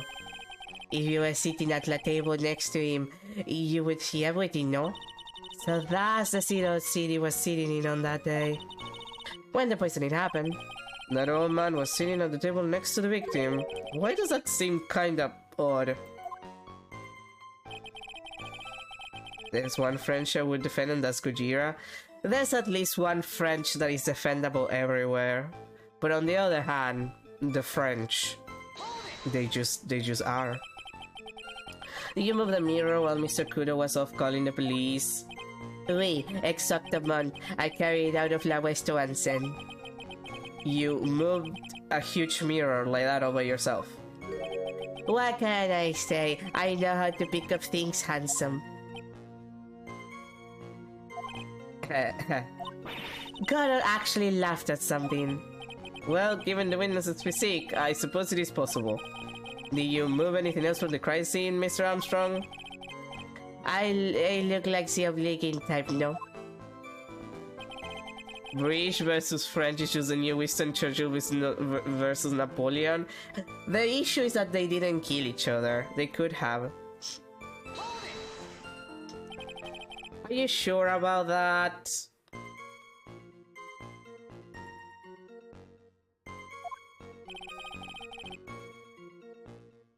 I touched nothing except Lamieux. Mr. Wright, is there something the witness said that doesn't match the crime scene? Yeah, there is. I just can't put my finger on what exactly. Ah, suffering from a case of heartburn, right? Oh, I have just a thing for that. Annoyed with golden mirror frankincense. Add a few drops to your coffee and voila, enjoy. Focus Phoenix, breathe. I need to ignore those two and just find some evidence. Also, don't put that in your goddamn coffee. It's not drinkable oil. Wizard was a couple of years late. I know, but they could have killed each other. I'm just saying. If only Winston Churchill could have met Napoleon and they could have killed each other. It is pretty strange though, isn't it?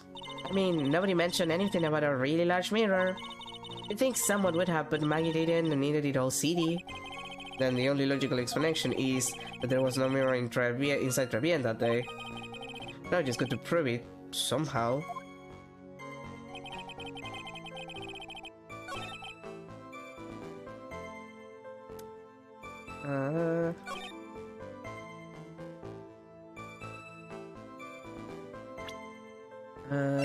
Trevian floor plans. Crime photo, there it is. This piece of evidence contradicts with the testimony we have heard, Your Honor. The crime photo?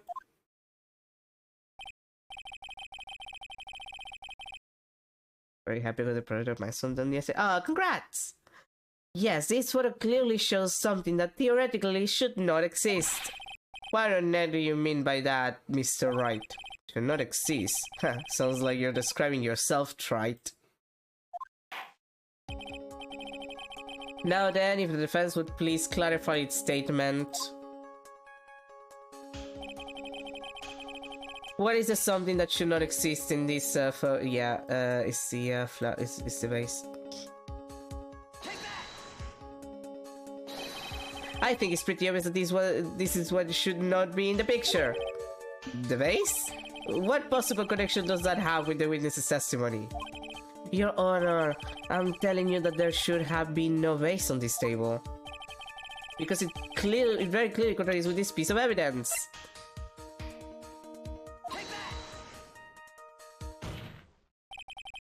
There is one thing that was clearly demonstrated by yesterday's testimony. Mr. Kudo broke the vase that was on the table where he was sitting.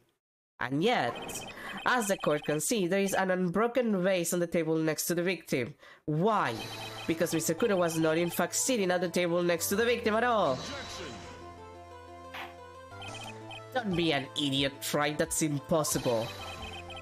That seat's the only one Kudo could have seen the victim's reflection from. Exactly. There is only one conclusion we can draw from this contradiction. There was no mirror in Trevian that day. Your testimony, Mr. Armstrong, is an elaborate lie. Mon Dieu! Damn the French. Oh god, my nose.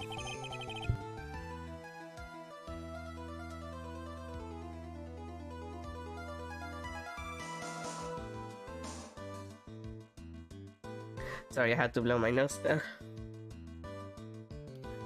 I was trying out a tracker yesterday. Pretty cool, but I might go for a regular DAW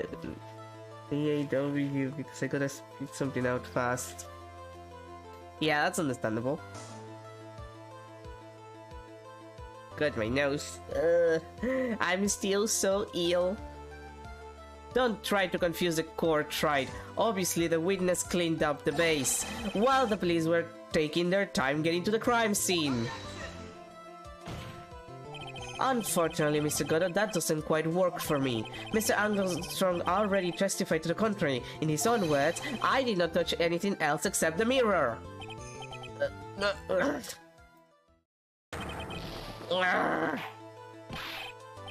Well, Midness, what do you have to say for yourself? I was right, there was no mirror in the restaurant that day. In light of this revelation, we return back to the original problem. Goddard is making me wanna give Goddard the good attention it should get. Goddard is just so fun. He's a piece of shit, but he's a fun piece of shit. Why did the victim have an earpiece in an ear in which he couldn't hear?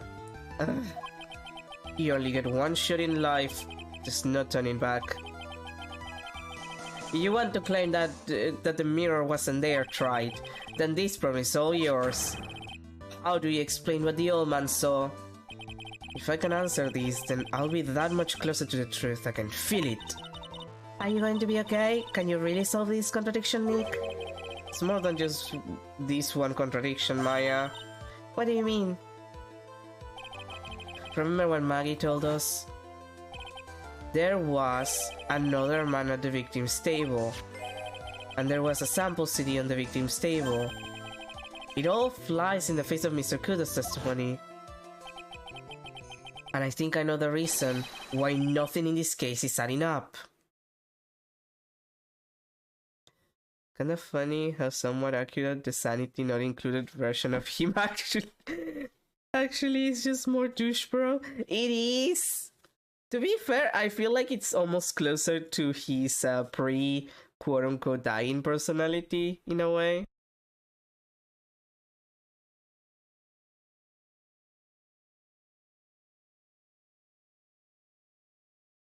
Like, it's closer to Diego Armando than it is to Godot, I would argue.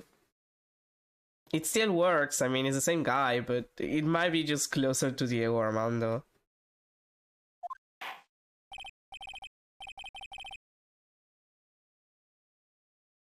Wait! Did they name him after Maradona?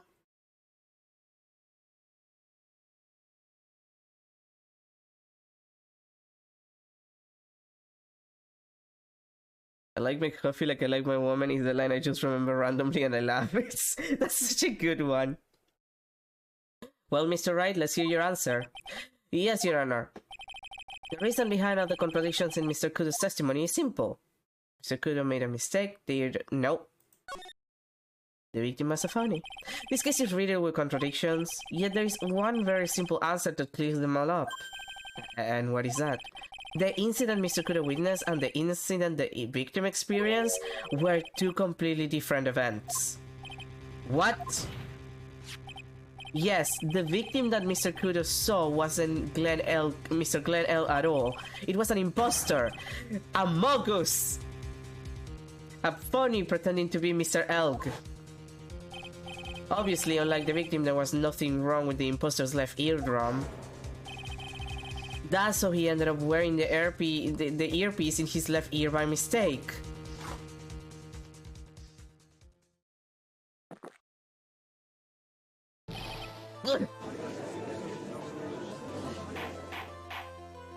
Order in the court. Settle down or I'll clear the courtroom. Quiet, Grams. Why don't you clear out of here, huh? What did you just say? Right? Are you saying that what Mr. Kudo saw was a setup? Yep. Someone pretended to be Glenn Elk and acted out the whole coffee poisoning. All for the express purpose of creating a witness out of one Mr. Victor Kudo. Get real, Trade. Why would anyone want to do that? Isn't it obvious? The thing Mr. Kudo was most insistent about in his testimony was... The serving girl brought him a Javachino, but she put something in it. That's the serving girl right there in the defendant's chair. I remember her well.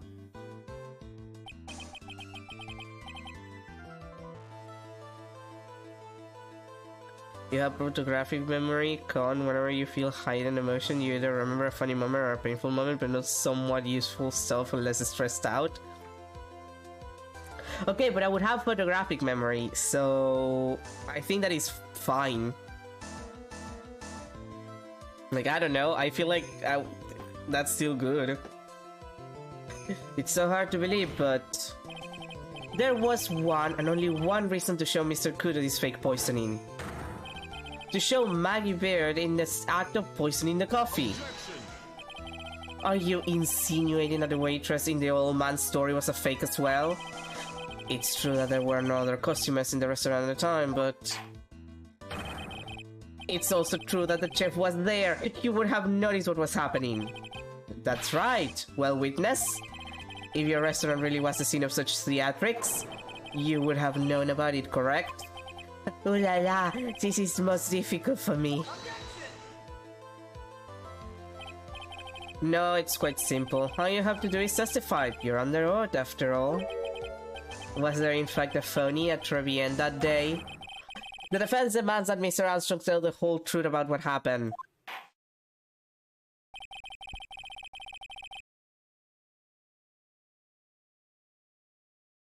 Sorry, I had to... I had to cough for a second. The defense's request for additional testimony is accepted. You will accurately explain in detail the events in the restaurant that day. Oh, oui.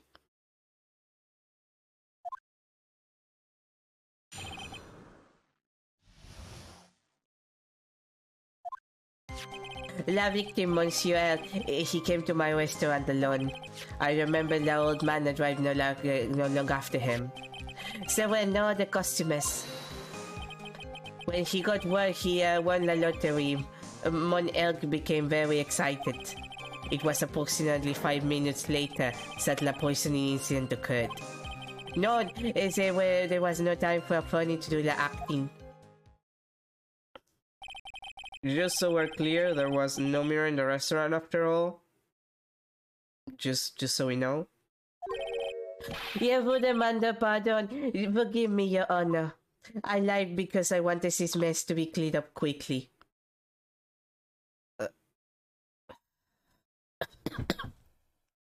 Sorry. I'm just cut the French. The fucking French. What you have just done is commit perjury, Mr. Armstrong. I will decide how to punish you later. Oui. It's funny that nothing ever happens about the fucking perjury. Pray tell. For now, we will hear your cross-examination, Mr. Wright, if you please. He took that perjury charge a bit too well. But I'm guessing he'll be in more serious trouble after this cross-examination. But yeah, Shin, tell me about your preferences to Unity.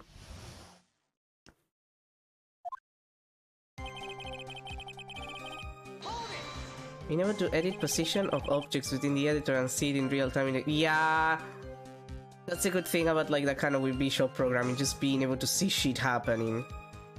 It's so useful.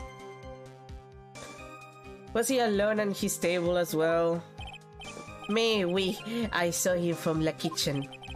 Yet the defendant, Miss Berry, remembers it differently. She swears there was another man at the victim's table. Ha! Unfortunately for you, Trite. Yesterday's witness also testified that the victim was alone. You know, seeing you squirm like that reminds me of a certain coffee's bittersweet bite. What kind of coffee has he been drinking? It's not coffee, it's love. It's love that's bittersweet. Hearing Maya say that makes her seem wise all of a sudden.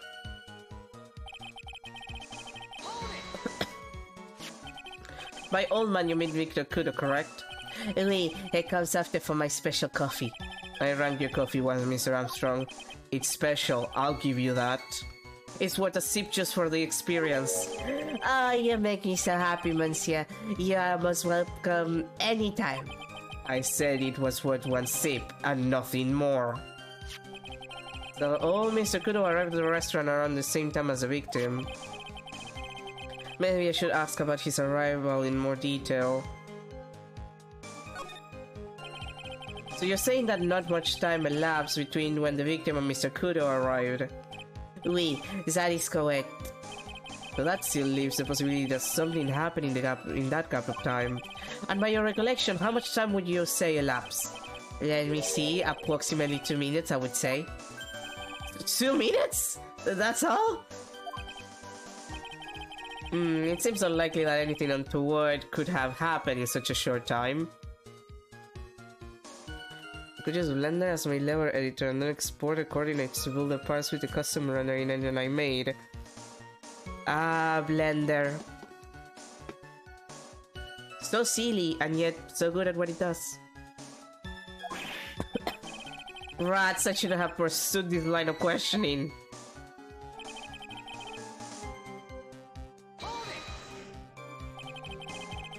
So your only customers were Mr. Kudo and the victim. How many times do you need to ask the same thing, Trite? You never catch me drinking the same blend twice. Huh?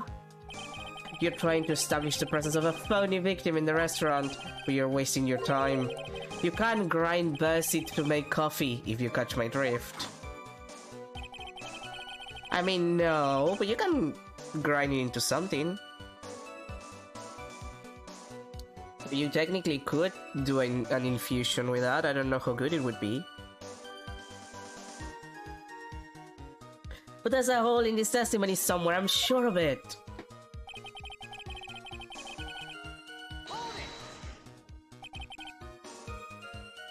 Did you see him? No, I was in the kitchen, but I heard him. I remember him shouting, "Yes, $500,000. Presumably the defendant heard that too, then correct? Maggie? She looked like a poor little frightened dove. And what about Mr. Kudo? The old man choked on some bad seeds that got stuck in his throat. It seems we now have yet another incident on our hands. The biggest worry is funding and had to run up in the Blender trucks to get the word out that Blender needs more money in order to keep running as a non-profit. I mean, that tends to be the issue with a lot of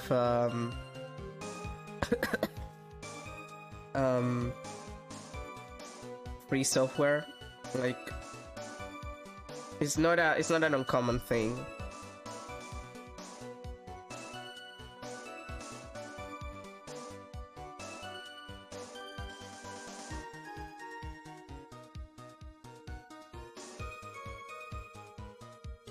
I feel that people are too willing to give a lot of money to Adobe and Autodesk and not enough to donate to smaller projects that actually work.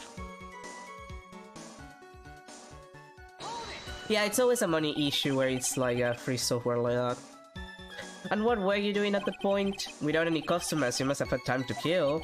I am a multi-talented woman, monsieur. Sorry, what do you mean? There is la renowned champion Armstrong and la tragic poet Clarice Armstrong. Clarice? Oui, I was writing a poem, an angry tale of a chef in $500,000 of death. Cooking for a man who won $500,000 on a lottery. It is called pourquoi. It means why. Perhaps I could recite it for la court. Please don't.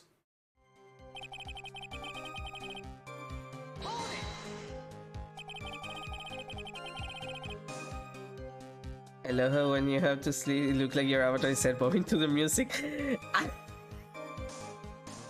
It is kind of silly. I can't help it though, it's just... I am so ill. I'm taking meds, but... Industry standard software, bro. The industry, yeah. They could make, like... free software the industry standard, and then people maybe will be more willing to put money into, you know, free software, but that would be too much work. You mean you contacted the police as soon as the incident occurred? I asked La Old Man to call from La Paypon. By your own argument, right? The purpose of this funny victim's performance was so the old man would see it. In other words, once the incident occurred, this opportunity would completely disappear. Indeed. Bien, it seems like the shadow of the doubt has been lifted ne past.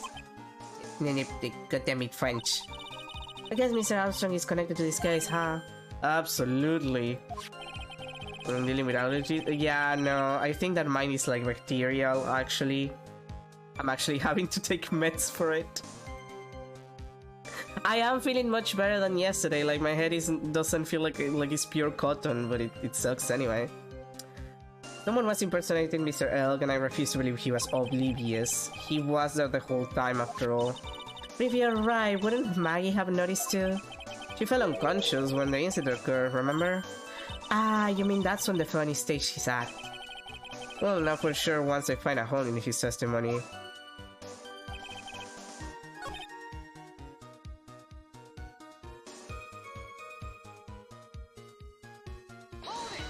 Okay, here. Wait, yeah, no, yeah, we see this.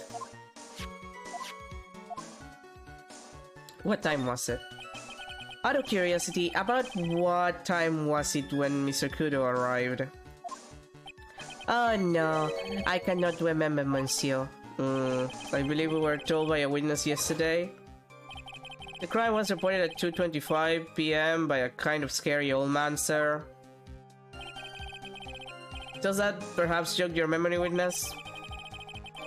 The incident happened about 20 minutes after he arrived, so the victim must have arrived between 2 p.m. and 2:10 p.m., no? Just after 2, huh? Thank you for your help in jogging my memory, monsieur. You are wonderful. I can't sit here all the time and do nothing now, can I?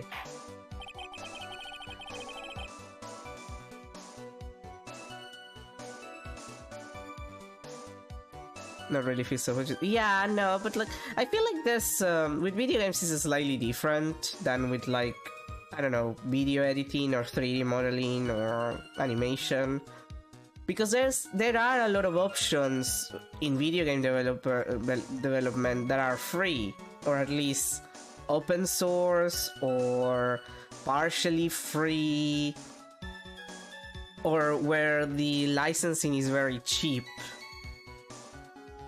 When in comparison you see animation software and you have one or two like programs that are good and are like free, but there's not a lot of options. 3D you mostly have Blender as an alternative. Most of all of the other programs are paid.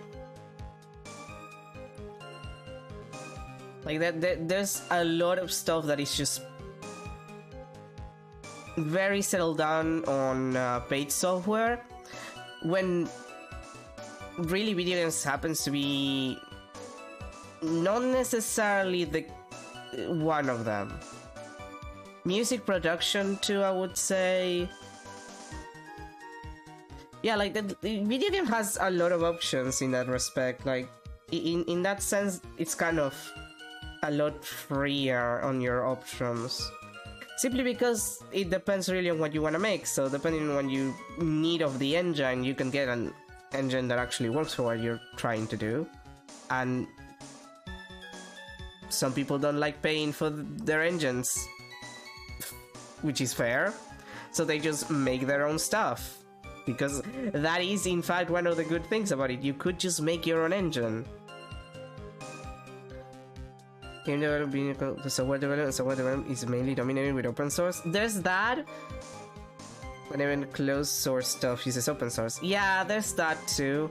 Like, part of the issue is that you don't generally have people who can, like, program you an entire, like, 3D modeling software in-house, for example, if you're an animation studio. Like, you're just gonna get fucking Autodesk and you're just gonna work with Autodesk and a hilarious amount of scripts.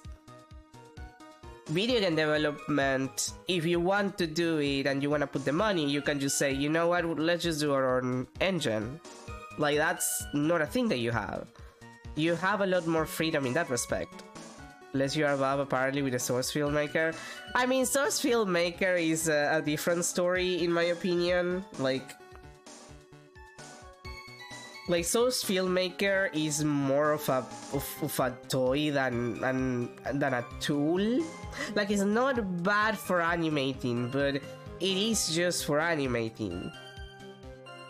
Like, most 3D programs, you have the entire package. You have the animation, you have the baking, the rendering, hair physics. Like, there's a lot of stuff that Source Filmmaker just cannot do, from my understanding.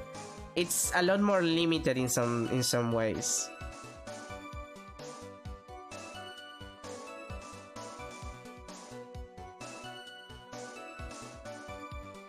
But to be fair, people have done a lot of scripts for it, so it's probably a lot better now. Because, but again, like, other people have to do scripts for it, so you're back to the original point of, like, you generally don't have like a team of people who will make you the software that you need. You usually just have a paid software and then a hilarious amounts of scripts. And in that respect, I guess because you can make your own engine from zero, video games are a little bit more, I don't know, open when it comes to, like, free software. Like, it's easier to find free software that actually fits your needs. You also don't have, like, a quote-unquote industry standard, which I think is a main issue. Most other artistic stuff that is digital, again, mostly animation and the like, you do have a very specific set of tools that people expect to use. There is only two alternatives to ZBrush, and it's SculptGL, a web-based app, and Blender, which is a sculpt feature. You can technically do sculpting with other programs. There is a sculpting option, or there used to be. I don't know if it was changed in some way. Maya used to have, like, Autodesk Maya had a sculpting option, but it wasn't very good, and it was never really made better, to my understanding. I haven't touched Autodesk in years. But again, people go for ZBrush because ZBrush is the thing that everybody uses. Even though ZBrush has a horrifying learning curve, it's absolutely atrocious. But that's like that in most industries. Video games, I guess, because you need some... I guess the main thing with video games is, like, and a horrible license too, yeah. I do believe the licensing was also shit, but most people tend to complain about the learning curve because it's not beginner friendly. It's not at all. The curve to learn ZBrush is very steep. it might as well be vertical. But I guess the main thing with video games is like video games do a lot of things. Like that's the main thing. Like you have 3D stuff, you have 2D stuff, you have things that combine 2D with 3D, you have platformers, you have RPG. Like you have so many different needs code-wise that inevitably you will have a bunch of programs that do slightly different things to create the thing that you want, including things that are paid, things that are free, things that you can just make yourself. When it comes to animation, for example, which is what I know about, you just need your program to do very specific things. Like if you're doing 3D animation or 3D modeling, like Maya and 3D Max, which are the two things that Autodesk owns, they have different names for some stuff and different button layouts, but they're basically the same program. They have exactly the same sheet. You can do more or less the same in both programs. They are exactly the same. And so are most paid 3D programs, because that's what you need.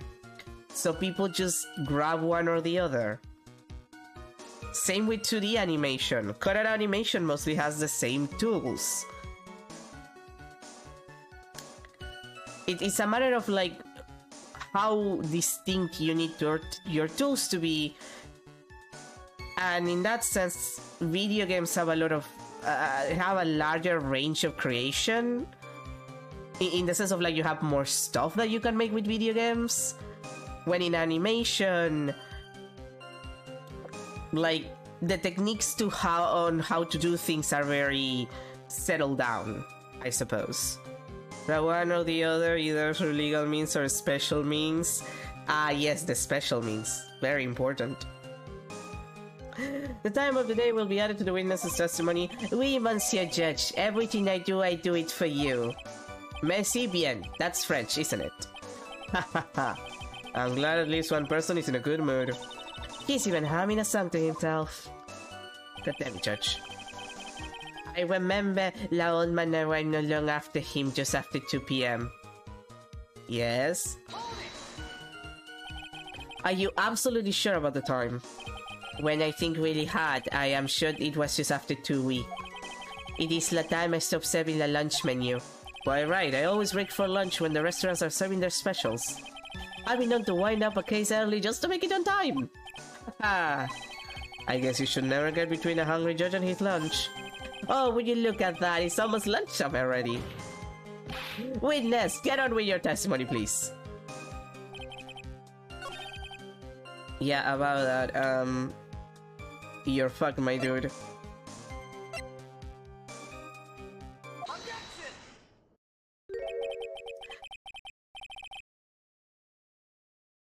I'm afraid I finally got you, Mr. Armstrong.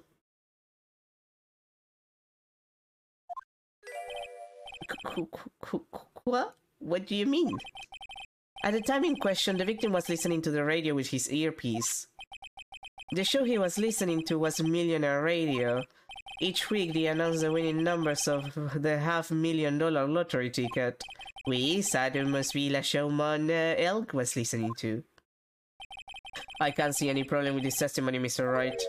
I wonder... You say the victim arrived at your restaurant after 2 p.m., correct? Oui, I am sure of it. I remember it perfectly now. I know it was a time because I had just finished serving the lunch menu. Get to the point, right, if you have one. That show is broadcast live at 1:30 p.m. and it claims to be the most thrilling 10 minutes of your life. It is on the air at 1:30? Now, supposedly, the victim made some noise when it was announced that he had won. And yet, I don't believe his cry of joy could have occurred after 2 p.m.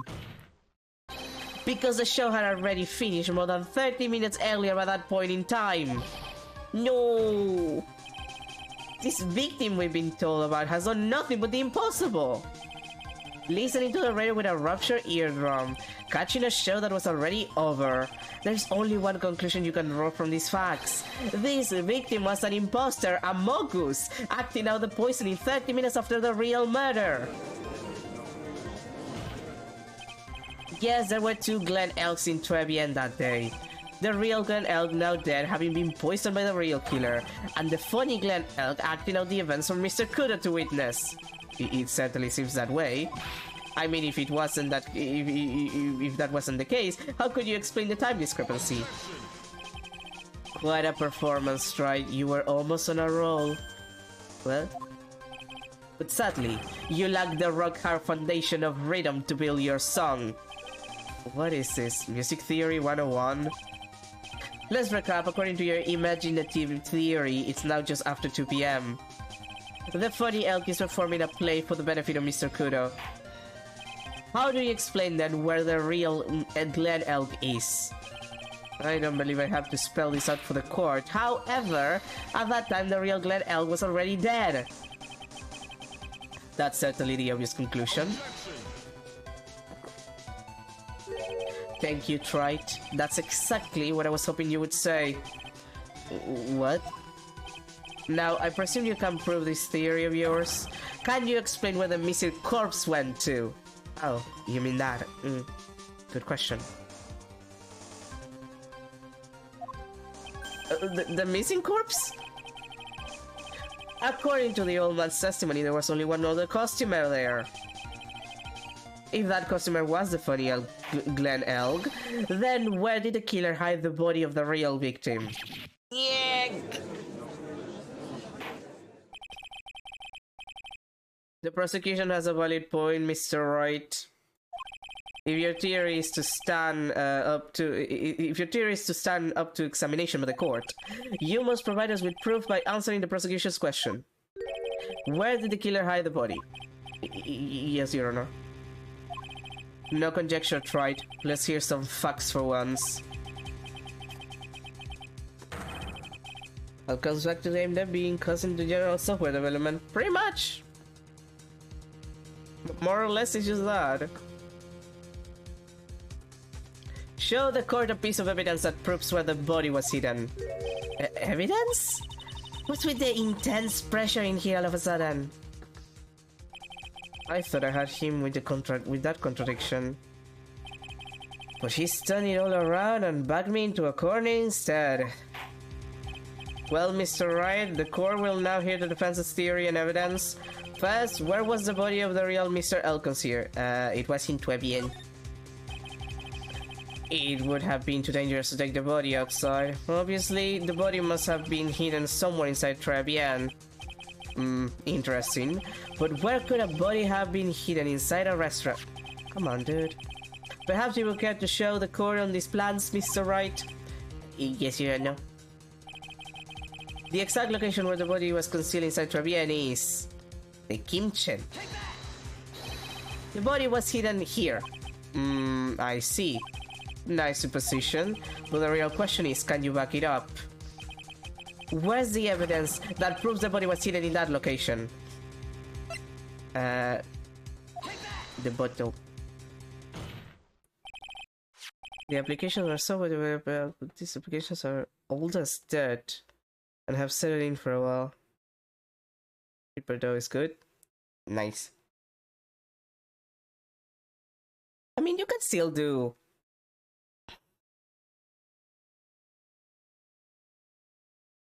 stuff with older software. Probably the most fairly paid option because it just gives you a NAC screen if you haven't purchased a key yet. Oh, that's nice. I appreciate that kind of shit. Like, it's annoying.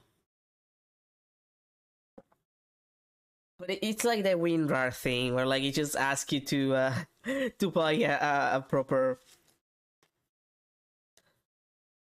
Yeah, like yeah, I appreciate the WinRAR thing.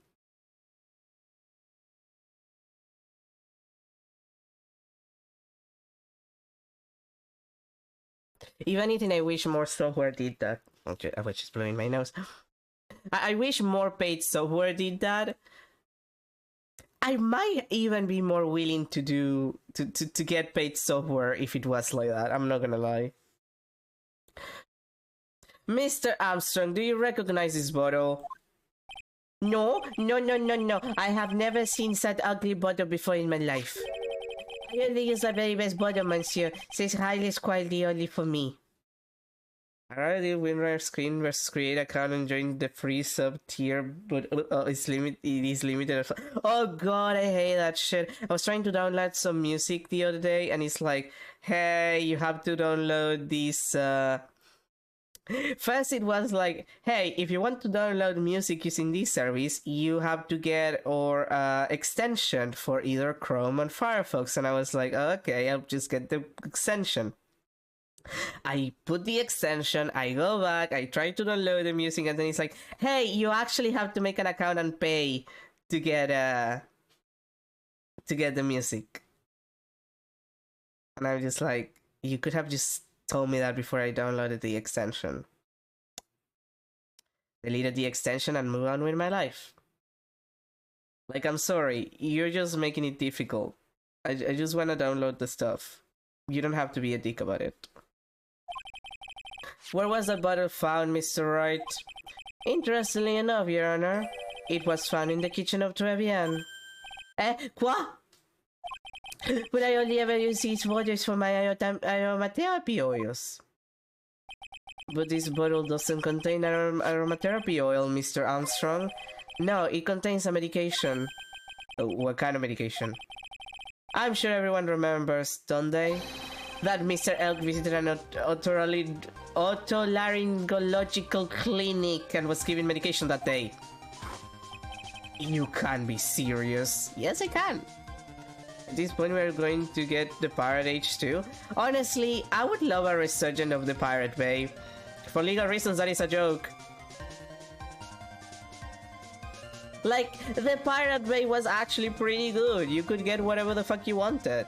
Like, there's sites where you can get specific stuff, but nothing contained as much shit as the Pirate Bay.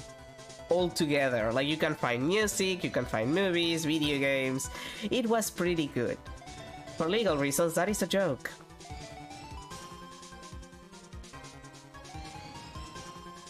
Thankfully for video games, there's a couple of, you know, pretty safe places.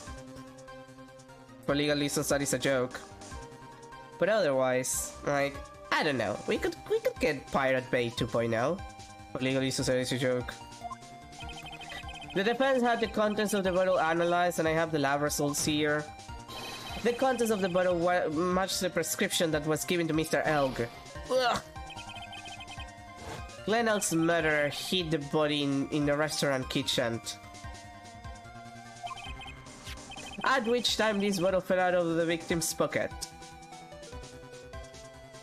It is the only way to get or flag means that season 2 that is good. I heard it was disappointing, but I could be wrong. I watched the first season and I really liked it. I heard the second season was actually pretty bad. Well, not bad. It was pretty disappointing. But really part of the issue was that I don't remember who in the cast of production is a Zionist. So, yeah.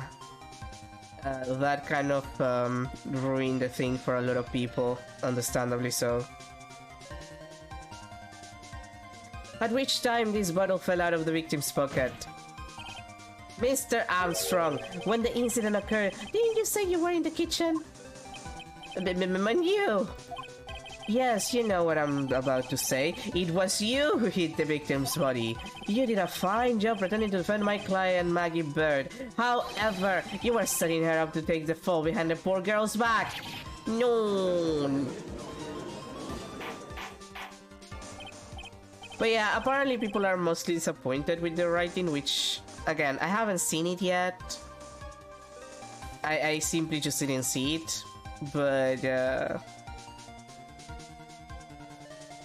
I'm not surprised that it was disappointing. Like, the expectations after the end of the first season were so high that I think it was inevitable that it would be disappointing for people. Like, that happens a lot. That or executive meddling, which is the case with, like, I don't know, let me think of something. Witch from Mercury. Like, the first season was fire, and the second season was kind of not bad, but also not that good, and most of it was probably Bandai Namco just being Bandai Namco as they usually are. But yeah, no, it's a common situation. It's either like expectations are too high, or there's a lot of executive meddling. The second half was, yeah, no, it wasn't necessarily bad, but it was pretty rushed, which left it not as good as it could have been. And I'm pretty sure it was primarily Bandai Namco being Bandai Namco, which Bandai Namco fans, that they know what they know what it's like. They know that experience. They understand.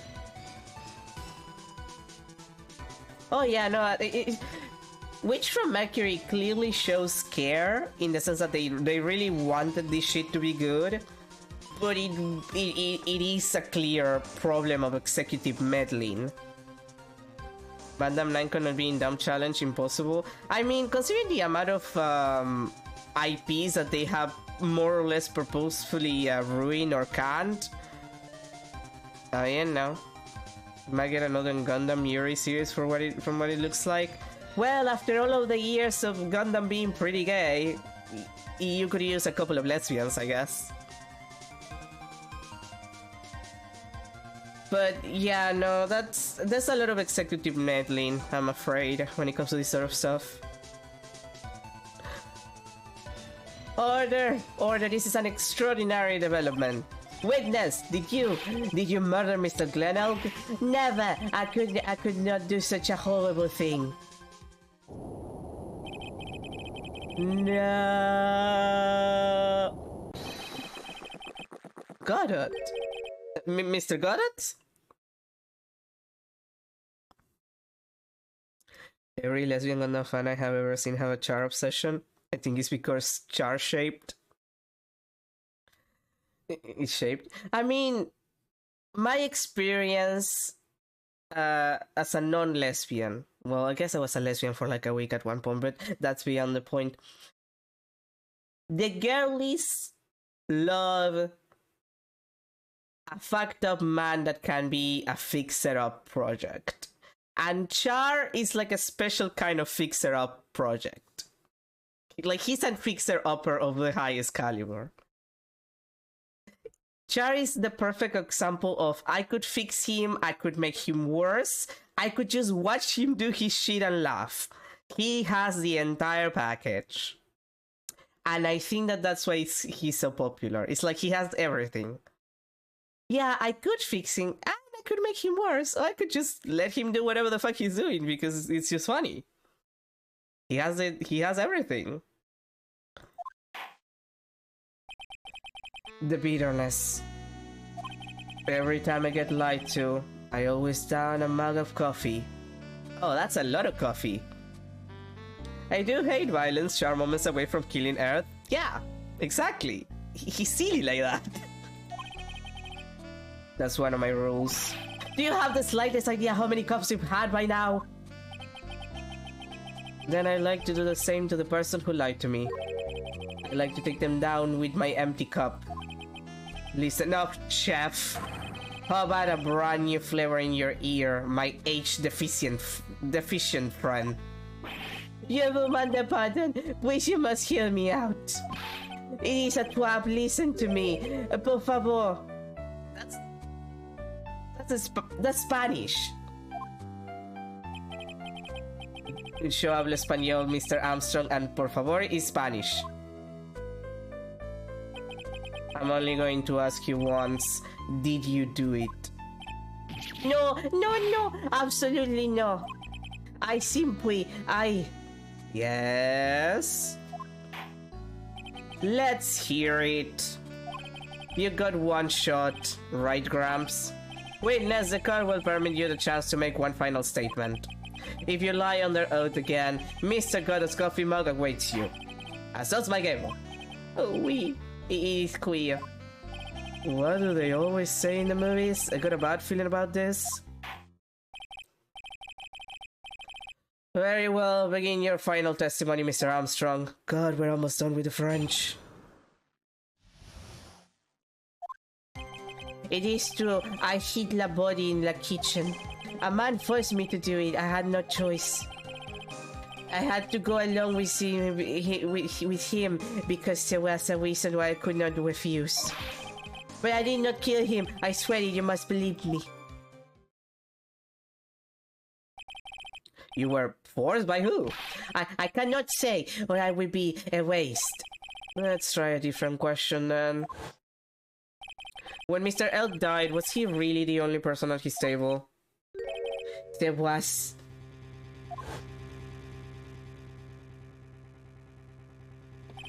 There was another man. I knew it. Maggie was telling the truth. Well, yeah, obviously she's our client. You may cross-examine the witness now, Mr. Wright. There's just one more thing I need to do.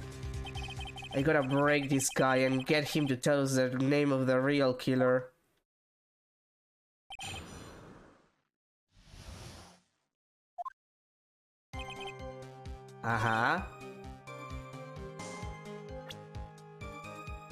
Profiles, Mr. Furio Tigre, age 42. Let's send this dance of Ring Around the Rosie, Mr. Armstrong. Phoenix, Ring Around the Rosie is like English, from like England. This is the man you've been referring to. Who is that? I feel like I've seen him somewhere before. I don't know, maybe a month ago in this very courtroom when he impersonated me? This man is Furio Tigre. He's the manager of a loan office called Tenderlander. There's no point trying to hide the truth anymore, Mr. Armstrong. I know you couldn't go against Mr. Tigre, at least not while he had this on you. And where is it? Not here. Wait, where is it? Oh, here it is. Is it types of Charfan, the one who put him in the menace table and another who needs to fix worst laugh? I mean, I feel like the menace table and the laugh section of the fix worst laugh is kind of the same in a way. Like, in a way, putting him there and fixing him slash making him worse slash laughing at what he does is kind of similar, mostly on the worse and laughing part, but mostly laughing. Like, he's just there to do to be himself, and that's why they like him. Like, that's what he's funny. It's just like, yeah, that's Char, all right. He's just gonna do his thing.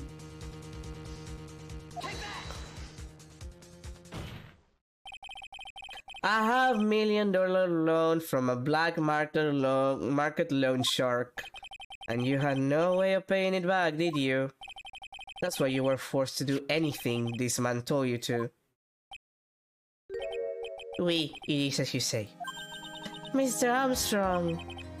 La Tiger, he told me he was going to use my restaurant for a business rendezvous.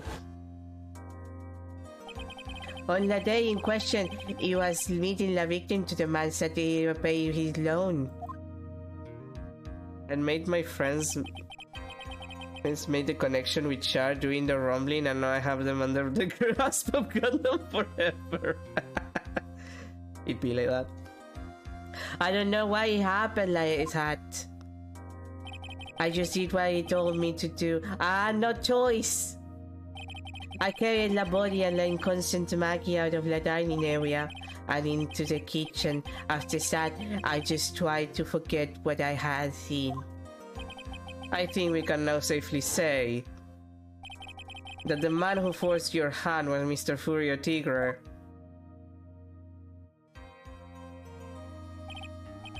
We do have one further question for you, Mr. Armstrong. The poison on the lottery ticket that were found in the defendant's apron pocket, was that your doing as well? No, I knew nothing about that. making it look like it was Maggie who had done it. I was not. It is despicable. Mr. Goddard, you will summon this Furio Tigre as a witness. I doubt that can be arranged today, so we will adjourn for now. Proceedings will continue tomorrow.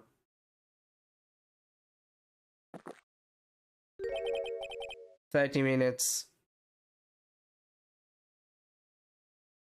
Last Gundam thing I want to see is wearing the pocket because Christmas. Now that we finished the Essential Gundam bits, that sounds about right. It's like playing a Yakuza game during December. It just fits. What? The trial will go on. I'll see to it myself.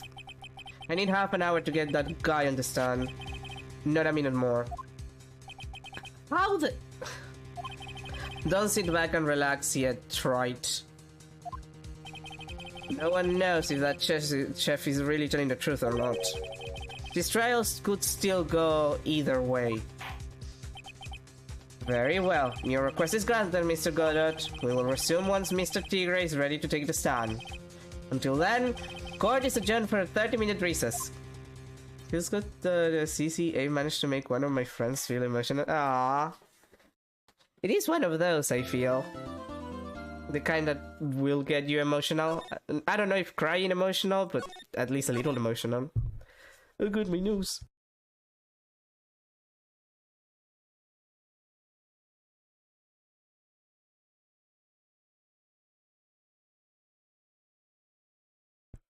Ugh, I can't wait to not be ill.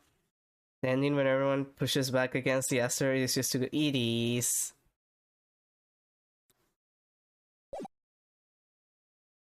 Nothing like a narrative about the indomitable human spirit and supporting each other.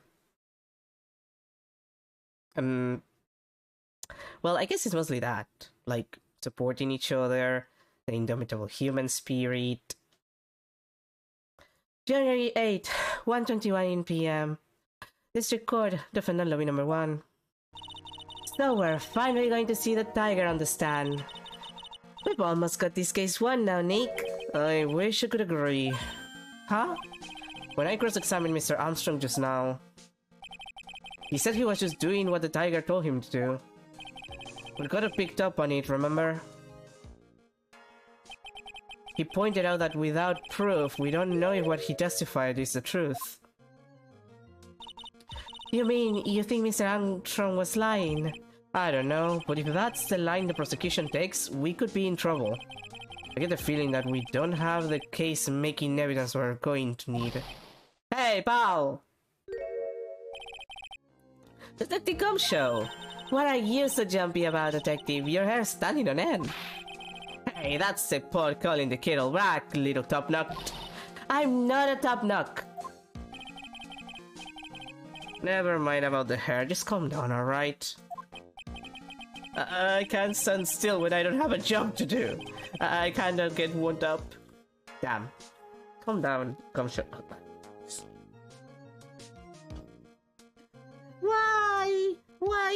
Why the illness during summer too? Like, if I was ill during winter is one thing, but god, illness during summer is the worst. Ah. No kidding. You gotta have something you need me to do, pal. Anything.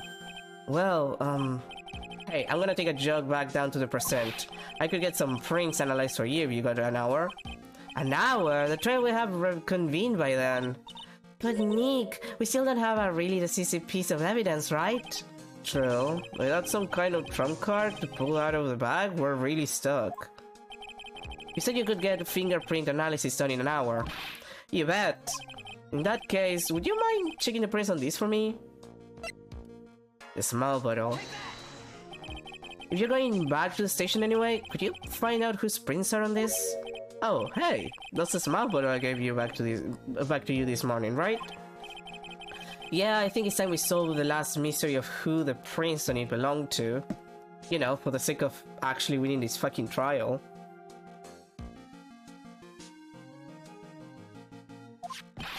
Sure thing, pal. Actually, that's been gnawing at me too. Small border given to Detective Gumshoe.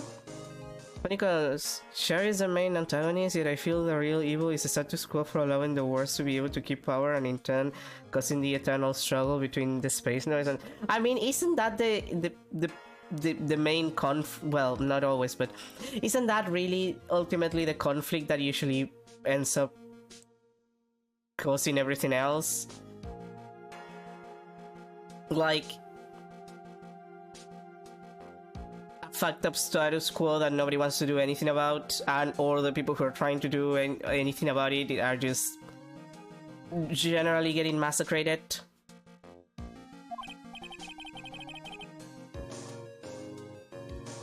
Like, the horrors of war exist because people accept that the horrors of wars are necessary rather than rethink the entire thing and being, you know, maybe we don't need the horrors of war, maybe we could do something that was less terrible. It was like, no, that's how it works. Shut up.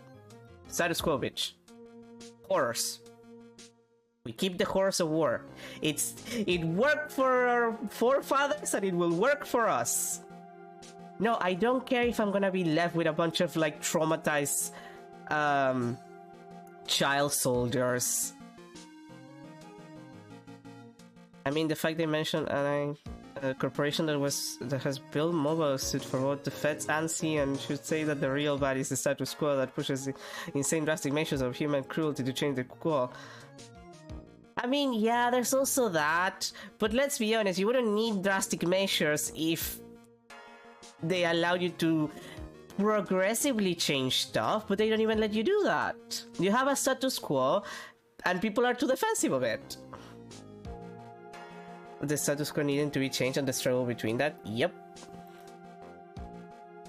Okay, I got this off to the lab right away. Just make sure you don't lose the case before I get back. Sure thing, Gumshoe. It's pretty much the final showdown, I guess. It's time to separate the phonies from the real guys. Great. January 8, 1:56 p.m. District Court, courtroom number 4.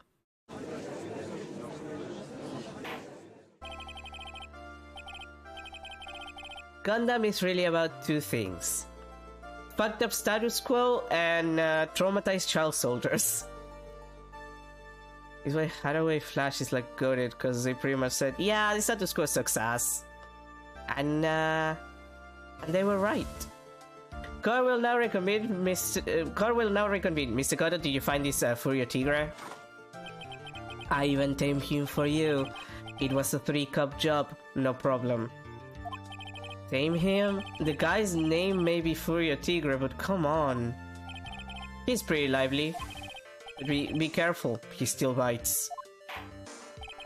Very well, please show Mr. Tigre to the stand.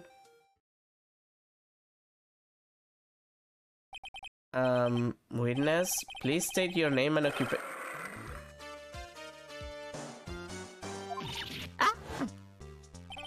Don't hide under the table, Maya, unless there is room for me down there. How do you say it to me? Nothing, I didn't say nothing, honest. Could have guessed that fear would induce a bad Brooklyn accent in the judge. I got business to take care of, you hear me? So who the hell come into this hole? Was it you, Spikey? No, of course not. It was the judge. Judge, why are you... He's hiding underneath the desk, though. Your Honor? Oh dear, I seem to have dropped my pen. Where on earth is it?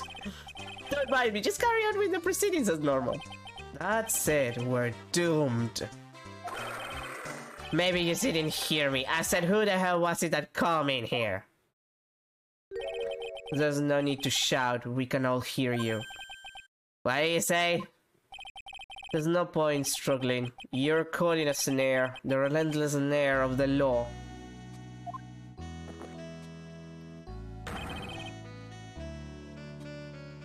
And I'm the one that hold you in. Yeah, no, I was gonna say, like, the conflict is more of a civil war kind of thing in Transformers. Too cool. Don't let him get the better of you, Nick. Let's start with the basics. You know about the incident in question, correct? Incident? I don't know nothing about no singing incident, Max boy.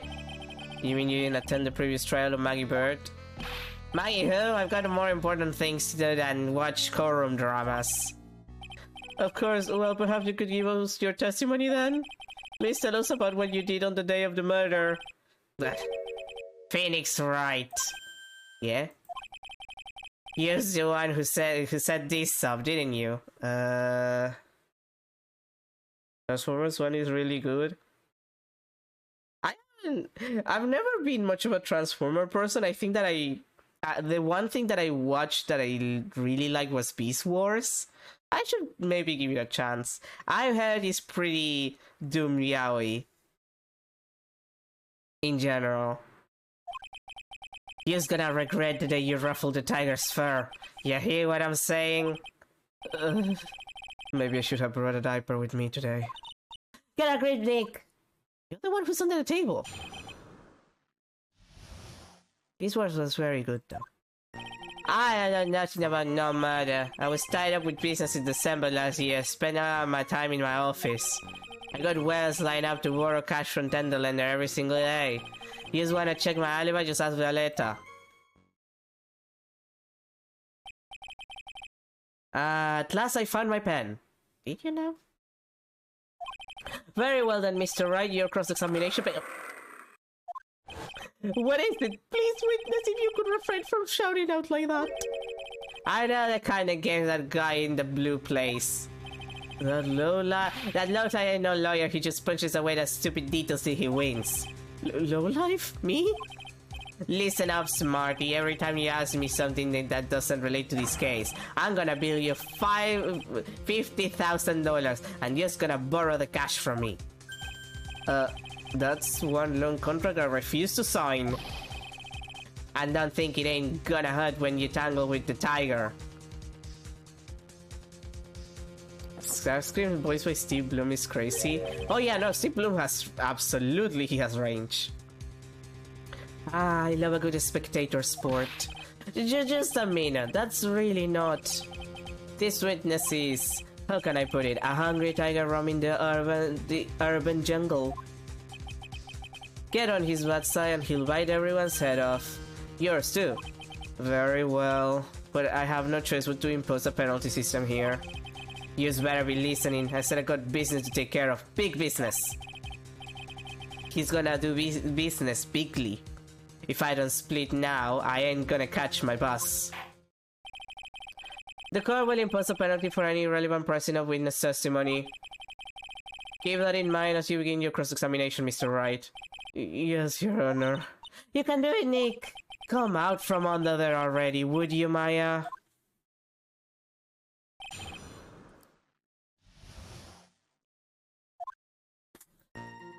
We learn Spanish slowly but surely by using phrases in my everyday time. That is a good way to do it. I've been meaning to buy, like, there's this video game that is for learning languages.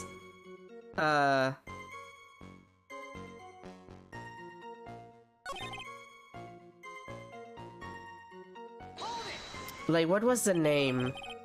I don't remember what the title was, but there's this video game that I wanna buy that is for learning languages, that it purposefully just forces you to use the language in question, like, in what would be social situations beyond teaching you, like, actual grammar and shit. Pretty good. It has a bunch of languages too. I need to remember what the title was. Wait, I have it on my wish list. Give me a sec. Where is it?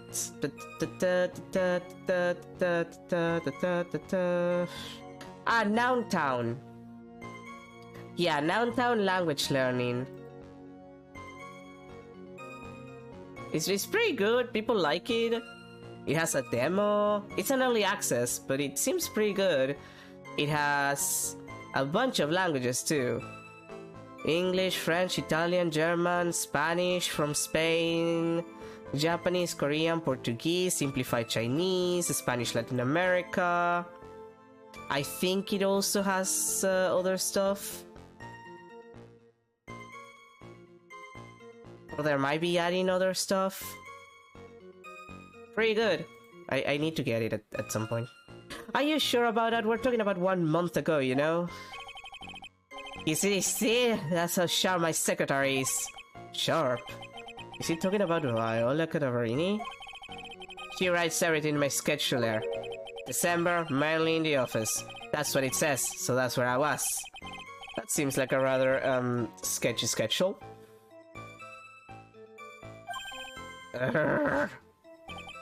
There he goes again. Well, the tiger did all December isn't the issue. What's important is what he was doing on the day of the murder, so... now what? Press harder, idiot.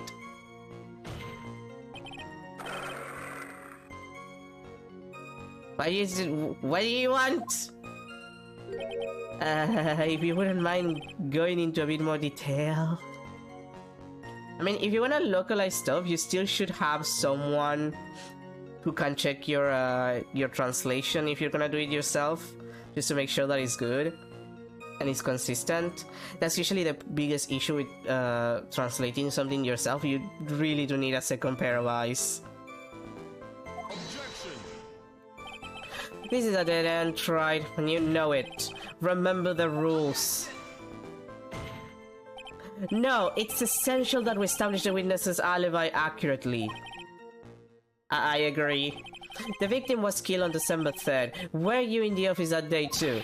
Maybe you said listening. Of course I was. I never set foot outside. I had meetings all day with a bunch of cats wanting to do business with me. Big business. Bigly. I had never seen that young kid before. I do believe the witness's last statement was important. Mr. Goddard, if you could please... Mr. Tigre, the court asked you to add the last statement to your testimony. Don't let an animal beat you. Be a man, Your Honor, and ask him yourself. The day you're talking about, I was in the office too. I never saw that kid before. Yeah, about that, you have like a calendar that denies that? Well, not yours, but it's another person's calendar that denies that you just said. Like, that's a contradiction, hon. Mr. Tigre, you claim you didn't know Mr. Glenn Elg, but it appears that Mr. Glenn Elg knew you. What? Mr. Elg left this little note on his calendar. Meet with the tiger. And the date? December 3rd. December 3rd? That's the day of the murder. Yeah. So, Mr. Tigre, I submit that you did indeed know one Mr. Glenn Elg. Because on the very day of the incident, you met with him.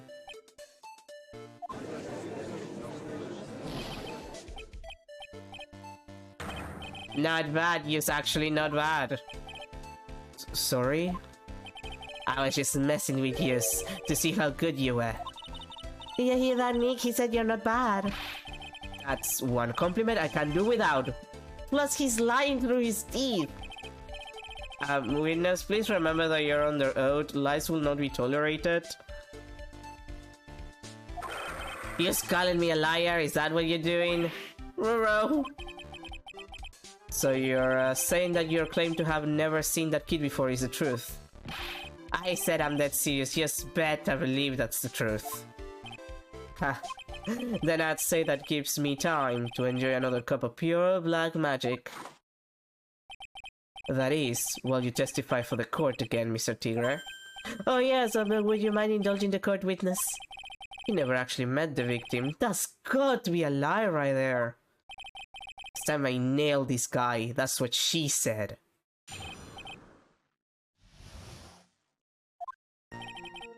I ain't no lie, I never met Glenn Elg. There was some lame guy with that name though, wanted to borrow cash from me. I set up a meeting with the guy at my office, standard lender. I waited around for him, but he ain't never showed. I ain't never even been to the Trasvian joint, just here. And that's a lie. I see. That all seems perfectly logical. You had arranged to meet with the victim, but he didn't show up. I've heard it's pretty hard to keep appointments when you're dead. Very well, you may begin your cross-examination, Mr. Wright. Yes, Your Honor. And I tell ya, I got a big deal going down today. I ain't gonna make my bus now. I'm gonna have to take the express train. That bill's going straight to you, right? Why do everybody want my money? I don't even have money.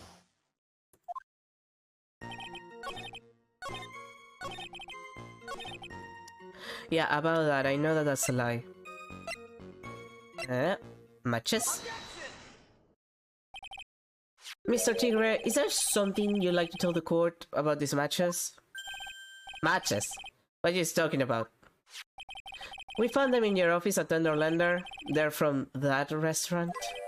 If you've really never been to Trevian before, what was a book of the restaurant's matches doing on your desk?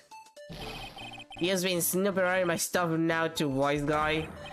What are you, my chaina? My ball and shell ain't no broad controlling me. Order, order. Well, witness, I think it's time you started telling us the truth, don't you? Sorry, I'm terribly sorry, forgive me. I ain't no pussycat. I don't go back on what I said. But okay, I was at the joint that day. What? But listen good, alright? I might have been there, but I still never met that kid. This guy. Well, well.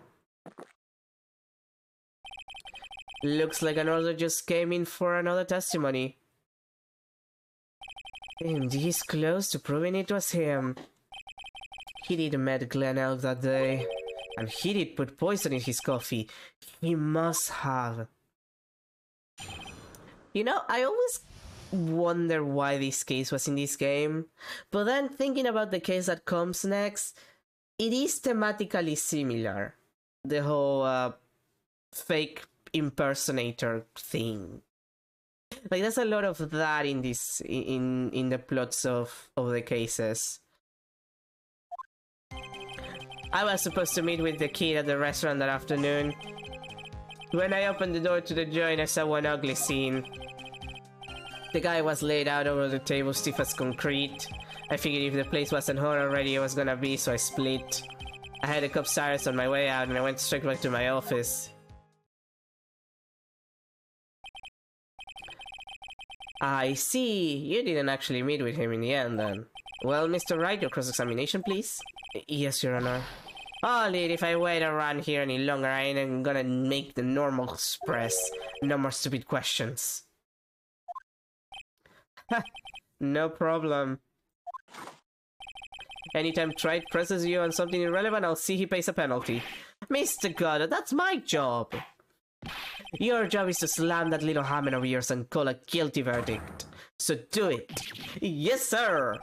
The special sprays and cheap right. Just so you know since you're paying. Oh man, doesn't the rule of law mean anything around here? No. No, it does not. Uh-huh. Yeah, about that. Physically impossible for that to happen. You're something of a loan collecting pro, aren't you, Mr. Tigre?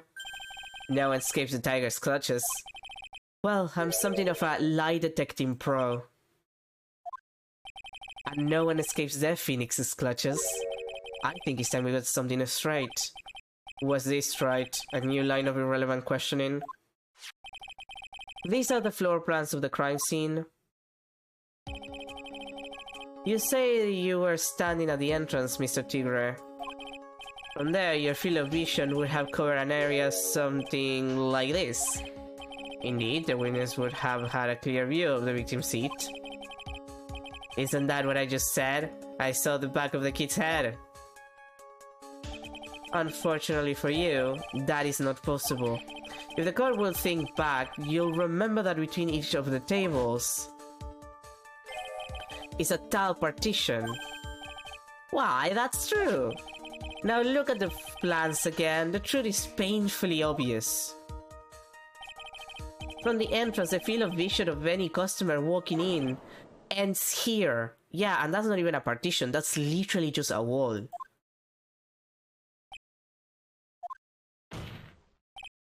So from the entrance of Trevian, you couldn't have seen the victim's seat. But you did see the victim that day because you met with him. wrong? Have you forgotten the old man's testimony yesterday? The victim was alone at his table. But the defense just proved that point to be moot. The victim witnessed by Mr. Kudo was not Glenn Elk, but a fake. What? In order to have Mr. Kudo falsely testify, the real killer posed as the victim he had just killed and acted out a charade. That will do. This trial has gone on long enough without the obvious question being answered. Who exactly was this real killer who impersonated the victim? You say the killer murdered Glenn Elg and then impersonated his victim in a performance for Mr. Kudo. Oh no, not the terrible internet, that's the worst. In that case, Mr. Wright, reveal the identity of this criminal to the court. Yeah. Obviously, the killer is Furio Tigre. No one else could have done it. What? Well, witness? Now that's cute. You think you can pin this on the tiger? Maybe you don't understand. The tiger is the king of the jungle. So I dare you to come say it again. Come on, you got the guts? You can't threaten me, Mr. Tigre. Here's the defense. Go ahead and tell the witness, Mr. Wright. Mr. Wright! Sounds to me like it must be you, old man. You've got guts, I'll give you that. I should look into getting dedicated localization folks. Yeah, no, it's... There's probably gonna be people who would willingly do it for free. You know, if they like your work or whatever. But for that, you kind of need a fan base, and it's a little bit more complicated, I feel. Mr. Wright, do not leave me to handle this alone. Perhaps I can end this embarrassment. Mr. Godot? Let's just go back over Mr. Kudo's testimony one more time. The old man didn't see just the victim. Oh, no. The serving girl brought him a Javachino, but she put something in it.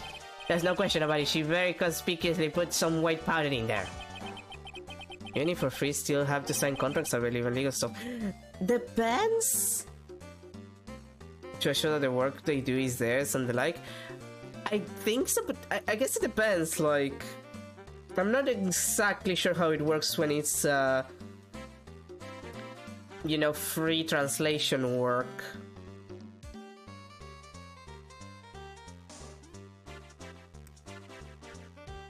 But yeah, it's probably better to at least, you know, have some kind of contract in place. Was the victim he saw the real victim or not, that doesn't matter. The fact remains, he saw the accused put the poison into the coffee. No, having to do that for his game since a fair chunk is community translated? Oh, okay, that makes sense. Yes, it was... Damn it. Very impressive, Mr. Godot. Waiting for my absence to launch your attack. Phoenix, you hid under the desk. Found your pen at last, right? It was in my pocket. But anyway, Mr. Kudo witnessed two people that day. He saw the victim, the supposed Mr. Glenn Elg, and the waitress from behind. Yes, your point, Mr. Wright? I think the conclusion is obvious. If this Glenn Elg was really the killer in disguise, then surely it's possible the waitress was also part of the show. What? You mean the waitress was an imposter as well? Among Us! The defendant, Miss Baird, fell unconscious immediately after the incident. And someone used her fainting to hatch an elaborate plan to pin the murder on her. Who on earth was it? Who was this waitress that Mr. Kudo witnessed? Miss Cadaverini, of course. Who is this woman? Her name is Viola Cadaverini. She's an employee of Tenderlander. You're making a big mistake. You know who Violetta's grandfather is? You better be going home in an armored truck tonight if you know what I mean. Stop shaking, Nick. Where was I? Yes, the defendant, Miss Baird, has stated the following. Well, when I took the coffee over to the victim's table, it's true that there was another customer in the restaurant. She was sort of creepy, and she had kind of a cackling laugh. Do we elephants of AI is that it will sway big companies but also sway small creators because of the pressure by industry? The thing is that it's not gonna last. Like, it's low quality shit. Maybe if it's like properly used the way that it's supposed to. Like, artificial intelligence, even generative one, like generative AI has its uses. If it's properly used, I think people won't care as much. But it is synonymous with low quality and cheap shit. I don't know if it's something that can last as long as people assume it can last. Especially with like how like it's not good for the cause that it has. I don't know how good it. I don't know how long it will last as an option for big companies and small companies. Like small creators, maybe. It's too expensive. Funny, yeah, no, it's expensive. This doesn't give you good results at the end of the day. Like, I feel that at least for larger companies, it's not gonna be worth it at a certain point. Smaller creators, maybe, but even then, the worst part is that I'm not against like AI. I'm not against assistive AI because assistive AI is good, and like most programs use assistive AI in some way. And I'm not even against generative AI. The issue is the way that generative AI is being used. Like, the couple of uses that generative AI could have that are actually good and proper, that's not what it's being used for, so what's the point? Might as well not have it. There are just too many contradictions in this case. The second man at the victim's table who nobody but Miss Bird seems to have seen. The earpiece worn by the victim in his left ear when their eardrum was ruptured. And the radio show he was supposedly listened to half an hour after it was over. There's only one logical explanation that clears up all of these contradictions. The whole incident took place twice, once for real and once for show. And Mr. Furio Tigre, the only person who could have committed a crime, is you.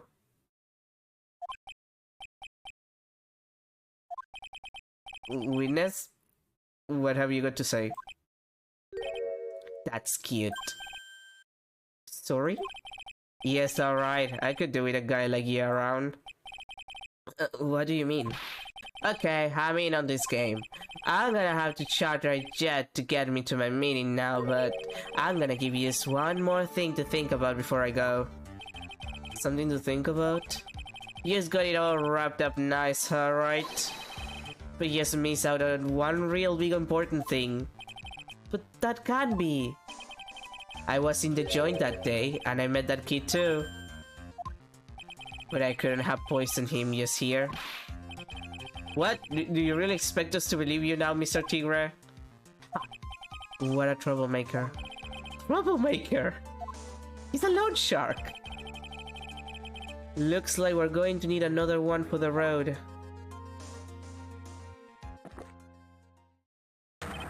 One more steaming cup of hot testimony.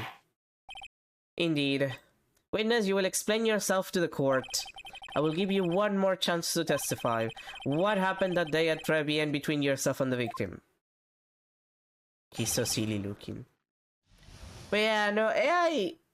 I don't think it's gonna disappear, that would be ridiculous. But at some point in the next couple of years, the investment that has been put on, like, generative AI is just gonna fall through. Like, it's just not gonna be meaningful anymore. Like, people don't like it.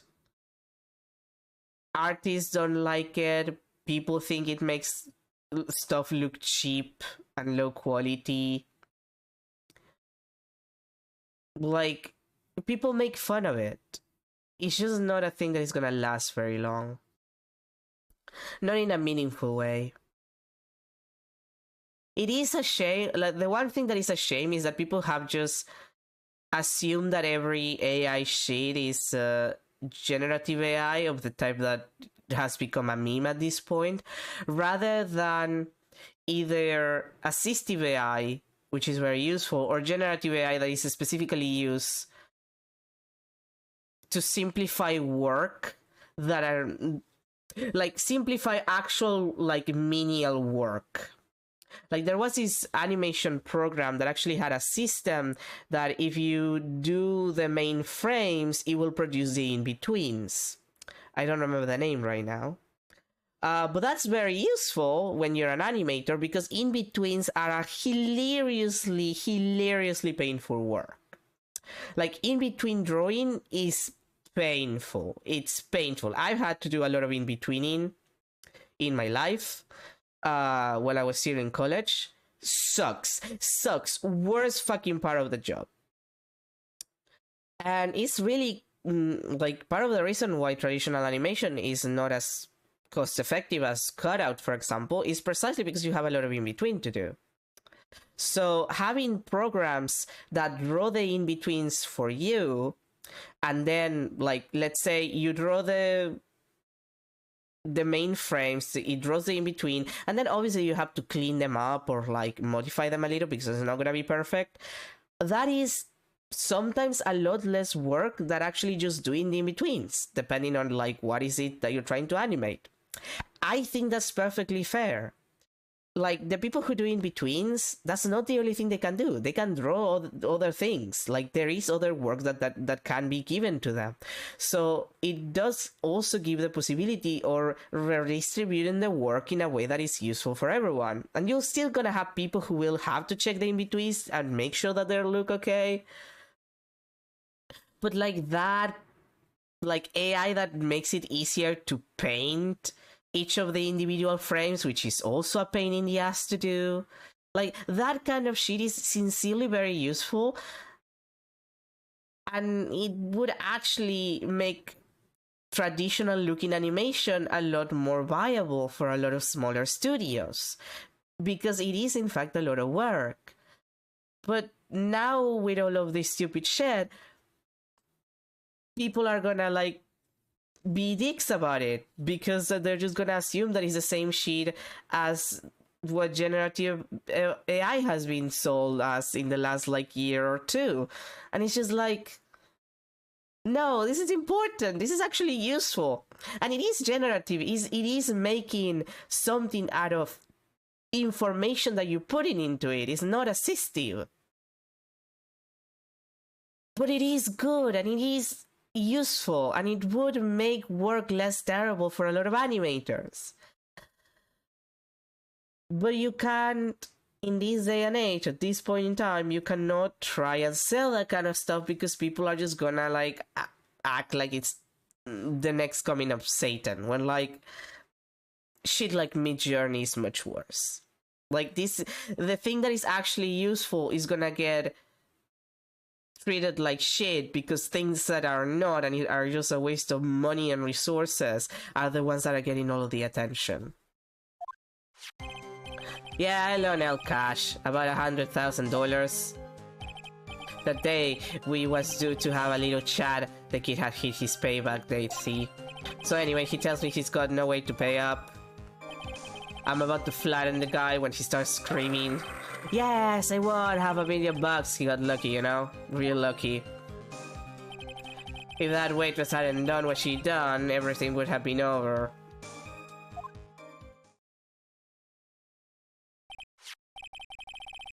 Now I see that the principal amount...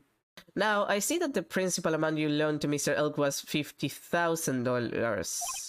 Yeah, well, you just got the big to take into account. Interest bills up fast, you know. That's faster than fast. $100,000 is twice his principal. And the repayment deadline was December 3rd, the day of the incident in question. Yeah, he was one lucky kid. He got $500,000 just on time. So I ain't have no reason to kill the kid. And if I ain't got no motive, you ain't got no case. His motive? He has to have one, but what is it?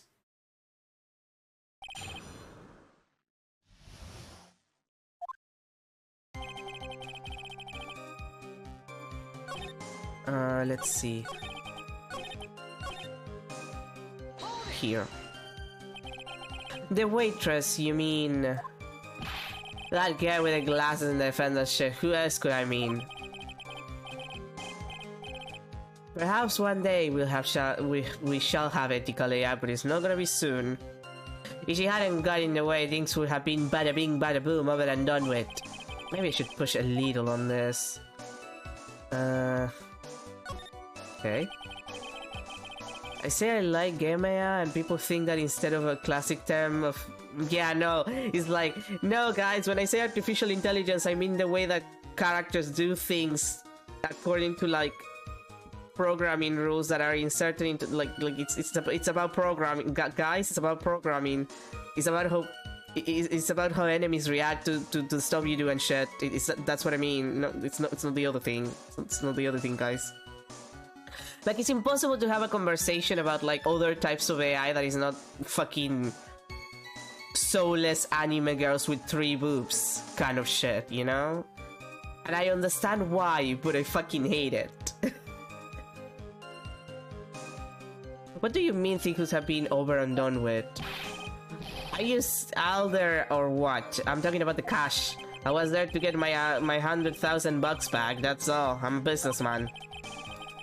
It was all coming together before that waitress got in the way. As far as I can tell from the witness's testimony, other than recouping his loan, Mr. Tinder had no motive for killing the victim. Witness, you will amend your testimony to reflect what you just said. The tiger's motive, huh?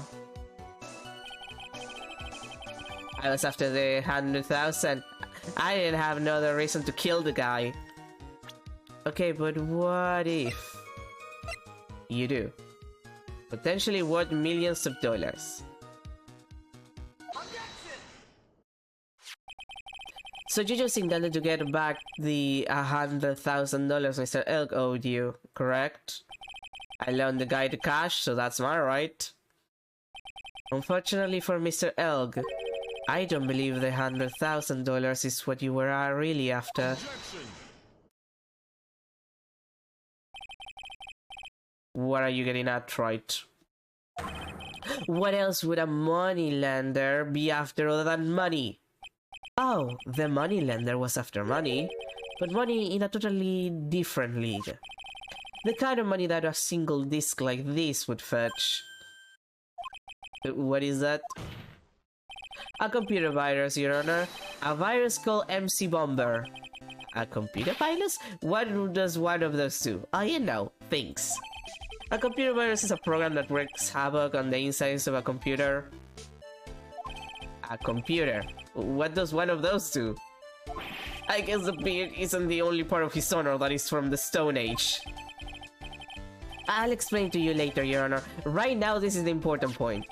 A virus like MC Bomber would be worth several $1 million on the black market. Is it several $1 million? Lending money with no hope of ever seeing repayment would normally be bad for business, but in this case, the very fact that Glenn had no way to repay the money is crucial. What, my nose?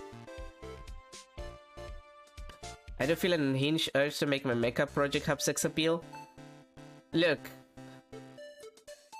if there are no people who want to fuck the giant robot,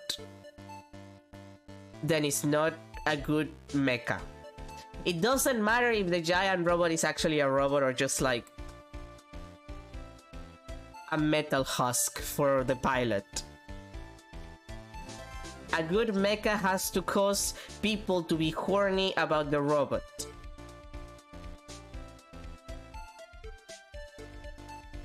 So like, it has to have sex appeal. Exactly, you need people to, like, it's easy to have people want to fuck the pilots. You need the robot fuckers to be into the robot. That's how you know you won. Like, that's fundamentally, that's how you know you won in the world of mecha anything. The people want to fuck the giant robot. If they want to fuck the giant robot, you're done. You did it. You won the thing. That's my experience. And it's very obvious that that's like how it works, because like if you've seen all of the drama around the Voltron reboot that happened a couple of years ago, like, I don't even remember how long ago, could have been a decade at this point, nobody cared about the robot. And that's how you know it was bad, because nobody gave a shit about the robot. What? Glenn L. was a programmer, a highly skilled programmer. That skill was the collateral Mr. L put up in order to borrow the money. Objection. You're trying to suggest the witness's motive was to get hold of that program? Yeah, that's exactly what I said. Ah. The witness may have poor fashion sense, but he is by no means an idiot, right? A man like him could get his hands on $1 million without resorting to murder. Of course he could, provided that he had time. What if he had needed the money right then?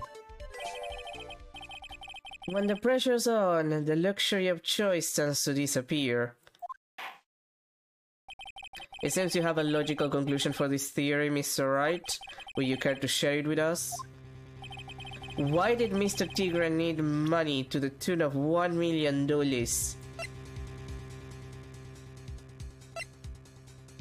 Oh man, I wish I could do like the Dr. Evil face. $1 million. Yeah, it's Viola's medical papers. In December of last year, you found yourself in need of a huge amount of money. Yeah. About 6 months ago, you were involved in a traffic accident, weren't you? An accident involving a car and a scooter in which a young woman was injured. She was taken to the hospital where she underwent surgery. How much do you know? These medical papers document the treatment of the young woman in question. According to these, her operation cost $1 million. And yet when the payment was due last month, you somehow managed to pay it in full. $1 million, a preposterous sum. Someone should sue these HMOs. Ha, no one would pay a bill like that. If the medical association got wind of it, the hospital would end up as dead as a morgue. But Mr. Tigre had no choice but to pay, because his very life depended on it. Calm down. Order! Order! Order! You say his life depended on it, Mr. Wright? Indeed it did, simply because the injured woman was none other than Viola Cadaverini. Did you say Cadaverini? Bruto Cadaverini, mob boss in charge of all underworld activities in the city, and doting grandfather to his precious Violetta, also known as Viola Cadaverini. What? Your life was in danger unless you paid compensation to the boss. Correct? It makes sense. You were desperate to acquire the $1 million Bruto Cadaverini demanded of you. So desperate, in fact, that you decided to sacrifice Glenn Elk's life to pay your debt.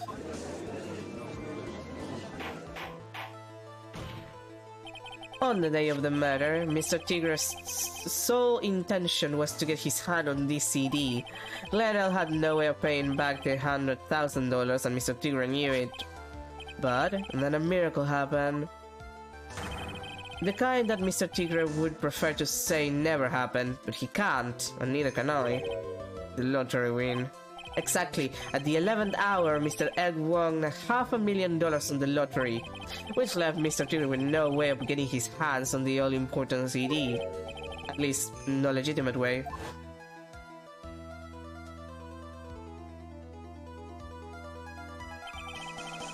So he resorted to illegitimate means. That's crazy. He murdered Glenn Elk and then made his next move. To frame Maggie Bird for the crime. Mr. Tigre posed as Glenn Elk, while Viola Cadaverini played the role of Miss Bird. And then they reenacted the whole thing in order to establish a witness. The witness being the one we all heard testify yesterday, Mr. Victor Kudo. Like I said, right, that's crazy. No one would put off a stunt like that. For starters, there's no way the chef could have been kept in the dark about it. But Mr. Armstrong was in on it from the very beginning. Have you forgotten already, Mr. Goddard? Mr. Armstrong owed the witness money too, $500,000 in fact. He had no choice but to go along with Mr. Tigre's plan.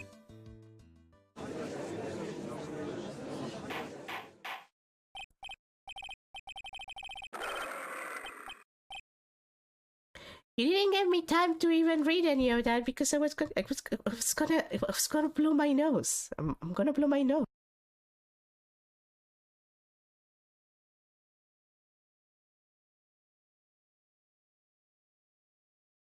God damn it. God, I'm so ill.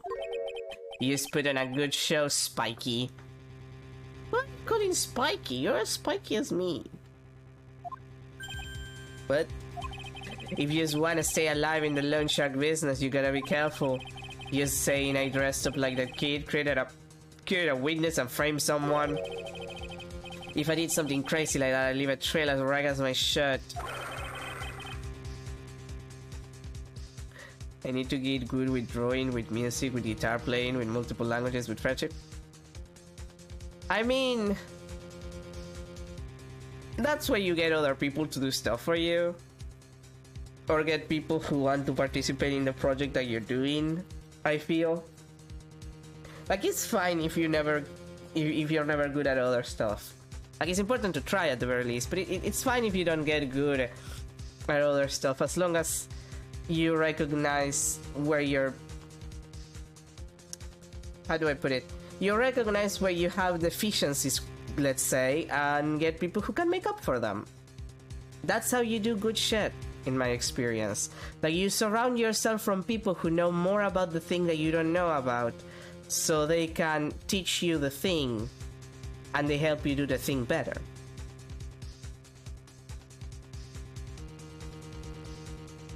I ain't dumb enough to do something sloppy like that. I agree. You do? Despite your appearance, you are very careful. That's why you took one more precaution. One more trick to make sure Miss Bird had no way out. What? Another one, Mr. Wright? Interesting. Why don't you fill us all in, Trite? What was this trick you say Mr. Tigre performed to frame the accused? I was impersonated, idiot. What nerd is that? What an insult to think anyone could be fooled by such a childish imitation. Consider yourself insulted, Your Honor. Mr. Tigre, you didn't just pose as the victim on the day in question. A month ago in this very court, you posed as me. What? That's the truth. But the witness looks nothing like you, Mr. Wright. Yeah, and you still confuse him with me. What? That's not even my fault. All of you are stupid. Although, now that I think about it, it was you, wasn't it?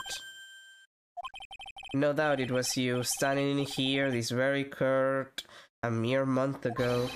The Phoenix Wright who put up the most disreputable, shabby defense I had ever seen. Yeah. Can you prove that, Gramps? Prove the attorney who represented the accused here a month ago was this man. I can be able to at least have a collab work with an artist so that I can mainly focus on game programming and game design, but unfortunately I'm also a generalist. I mean, it's perfectly fine to be a generalist, but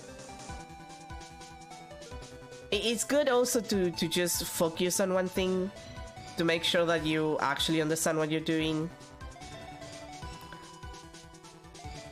Like, learning a lot of things is good, but there are some stuff for which being a jack of all trades is not necessarily useful or not as good.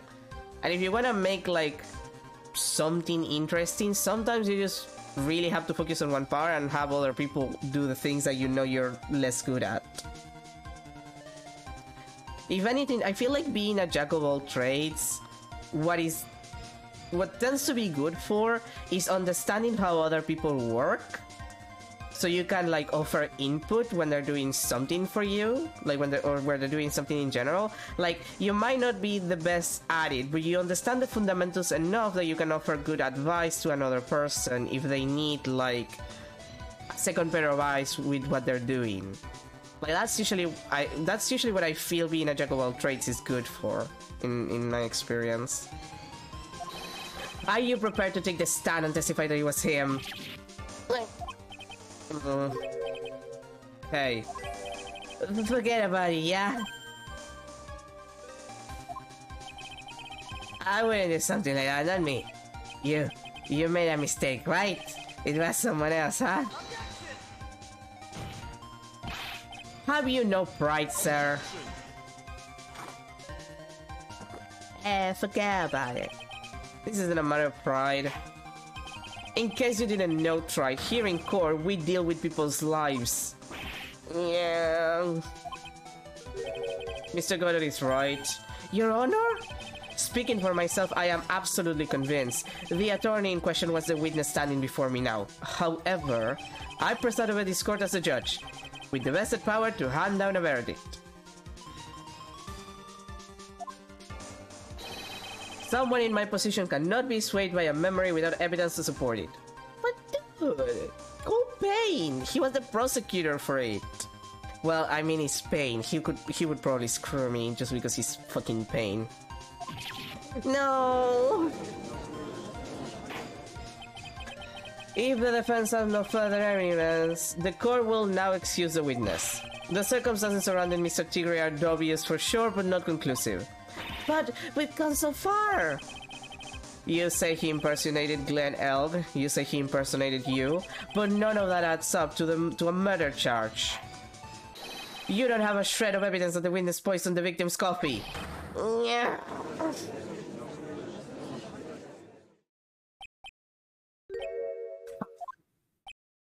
Motherfucker. Sucks to be you, right? Don't mess with the tiger or you're gonna get mauled. Use that. All we managed to do here was chase him around a bit. But I was so close to getting him to admit his own guilt. God fucking damn it. Looks like I won't be needing a refill. I just had one more piece of evidence. One more piece of evidence and maybe I could get Maggie off the hook. This witness's cross-examination is over. You're free to go, Mr. Tigre.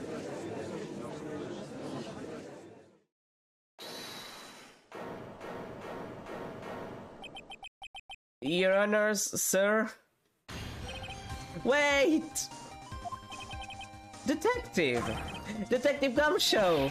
Sorry I took so long, pal. I staked everything on this. My badge, the works. So here it is. My heart's counting on this too. What is it, detective? Isn't it obvious, pal? It's the final decisive piece of evidence. What?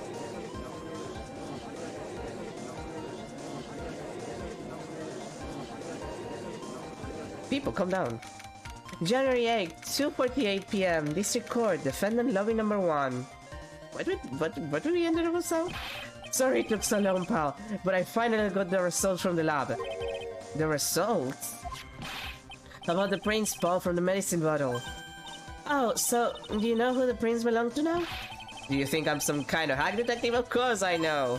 So tell us. They're the tigers, right? I knew it. You bet. Clear as crystal over the bottle. The Furio Tigre's full prints, alright. That's great, we got him now, Nick.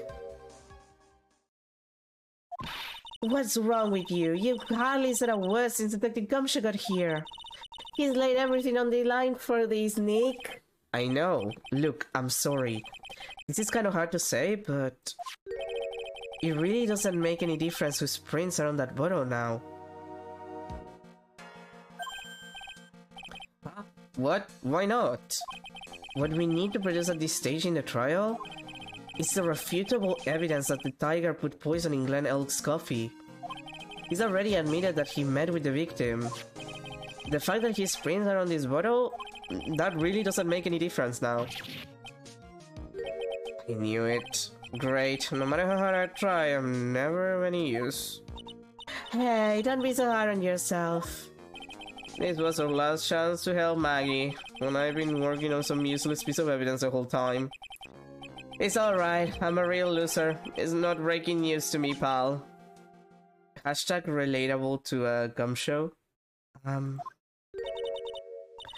Detective Gum Show? Maggie! You've been working on something for me? Sorry I let you down, Maggie. I know you didn't do it. And I'm a detective. We're supposed to be able to prove stuff like that. I'm really sorry. I'll get out of your hair now. Detective Gumshoe, wait! He's gone. Isn't there anything we can do now, Nick? I wish there was. Gumshoe worked so hard to get that evidence. If only there was some way I could use it.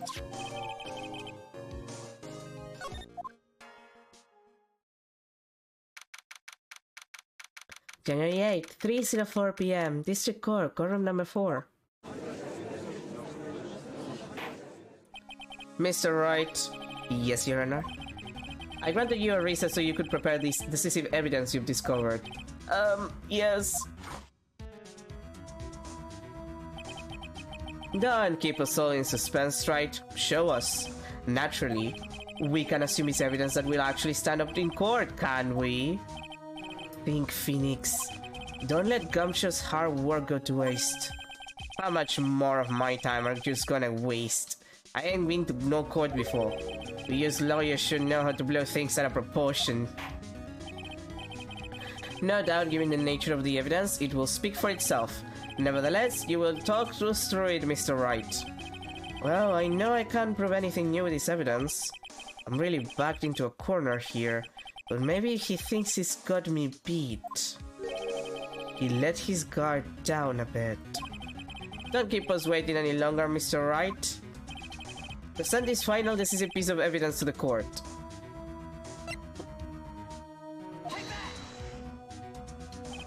This is the defense's final piece of evidence. Isn't that the victim's? Your Honor, naturally, the court is already aware of the contents of this bottle. However, interesting new information has come to light. We have clearly identified some fingerprints on it. Fingerprints belonging to you, Mr. Tigre. What? But Mr. Wright, what conclusion are you hoping to draw from this new information? Everyone in here knows what this bottle contains, except one man. One person in this courtroom should theoretically be in the dark. My prints are on that fancy-looking bottle. Is that what you're saying? Well, what the hell is in it anyway? A funny trial, a funny lawyer, and funny clues. Everything about this case has been phony. Seems like the perfect excuse for some phony evidence.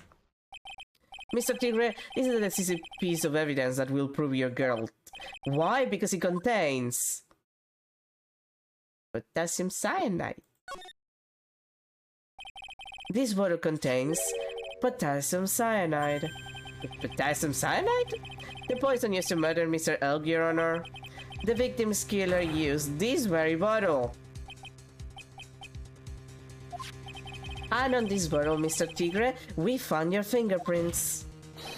Well, how do you explain that?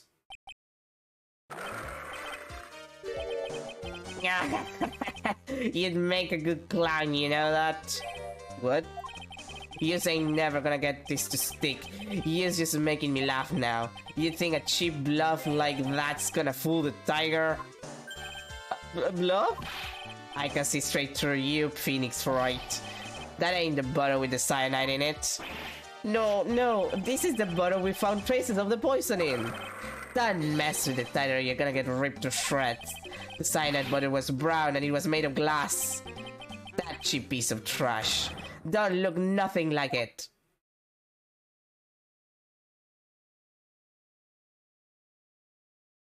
He's an idiot. Their honest reaction to that. Got him. At last. What? Why's everyone gone quiet? I said that bottle. Is this the bottle you're referring to? Yeah, that's it. That's the bottle that cyanide was in. But you're saying gonna find my prints on that bottle. And let that cozy looking suit for you people. That lawyer's just playing games. Tell him, Mr. Prosecutor. Tell that guy where to go. You still haven't figured it out? Don't you realize what you just said? What I said? What did I just say? You were summoned to this court for the first time earlier today. If you really had nothing to do with the murder, you shouldn't have known all the little details. For instance, you shouldn't have known what kind of bottle the potassium cyanide was in. But just now, you just lived up in front of every single person in this courtroom. You described the exact bottle used by the killer to hold the poison. You don't know who you're messing with. I'm the Tiger. I control millions of dollars on the black market. You think I'm gonna let some jumped up suit get the better of me? You just did, dude.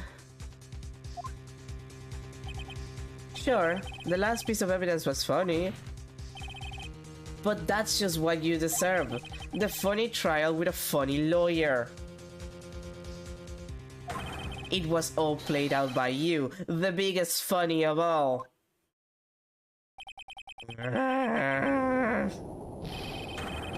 That's the screaming.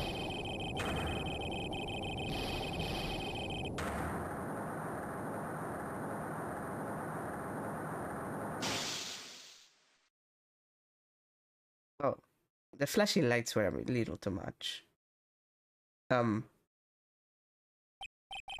What's going on? It looks like a blackout. Oh, hi, got it.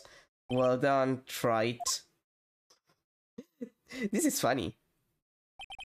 I've saved my 17th cup of coffee just for you. Dude. My face. Savor it.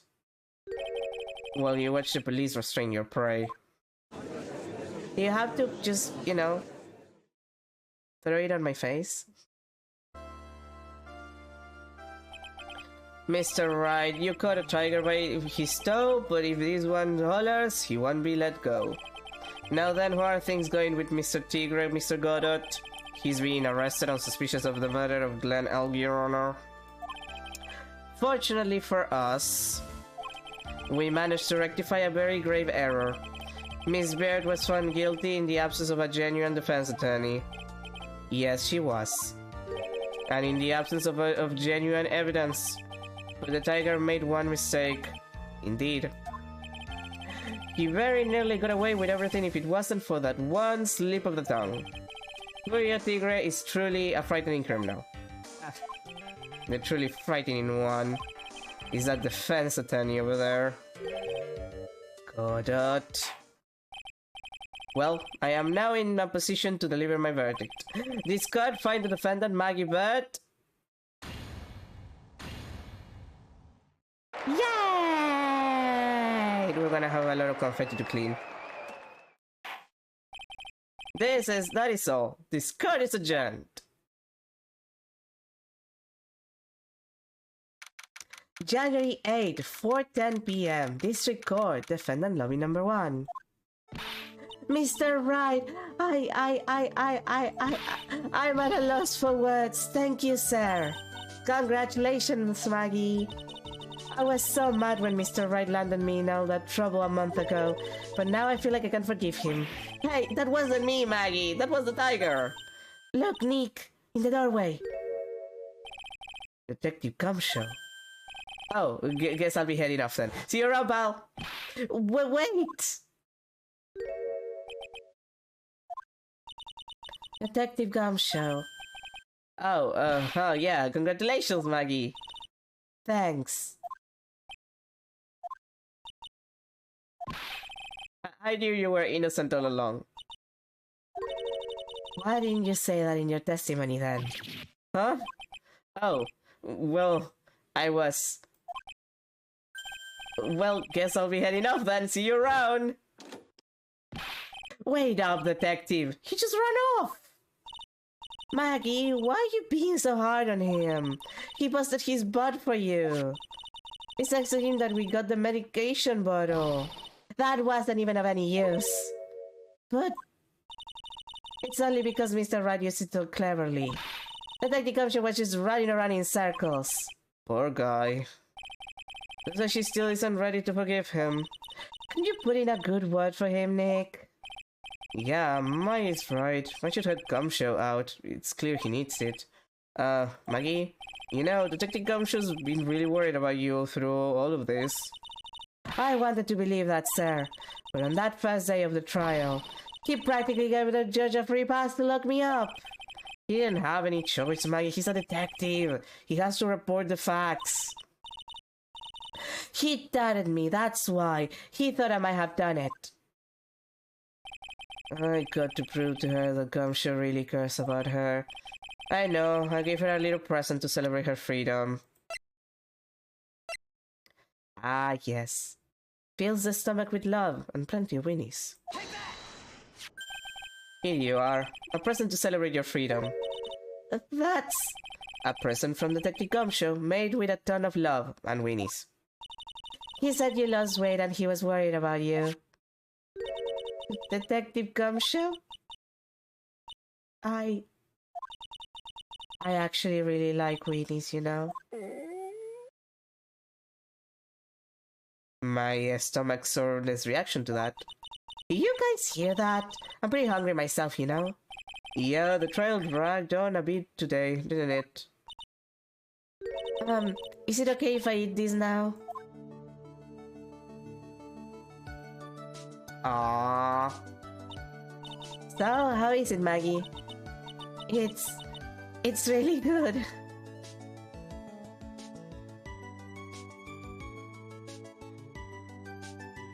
The case of phony versus genuine comes to an end. The false allegations surrounding Maggie have all been cleared up. And who knows, maybe a whole new chapter of her life is about to start. Hopefully with less murder.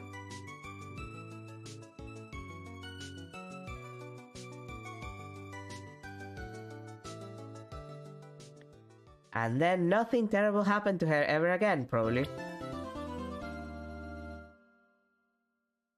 Oh, the flashback episode.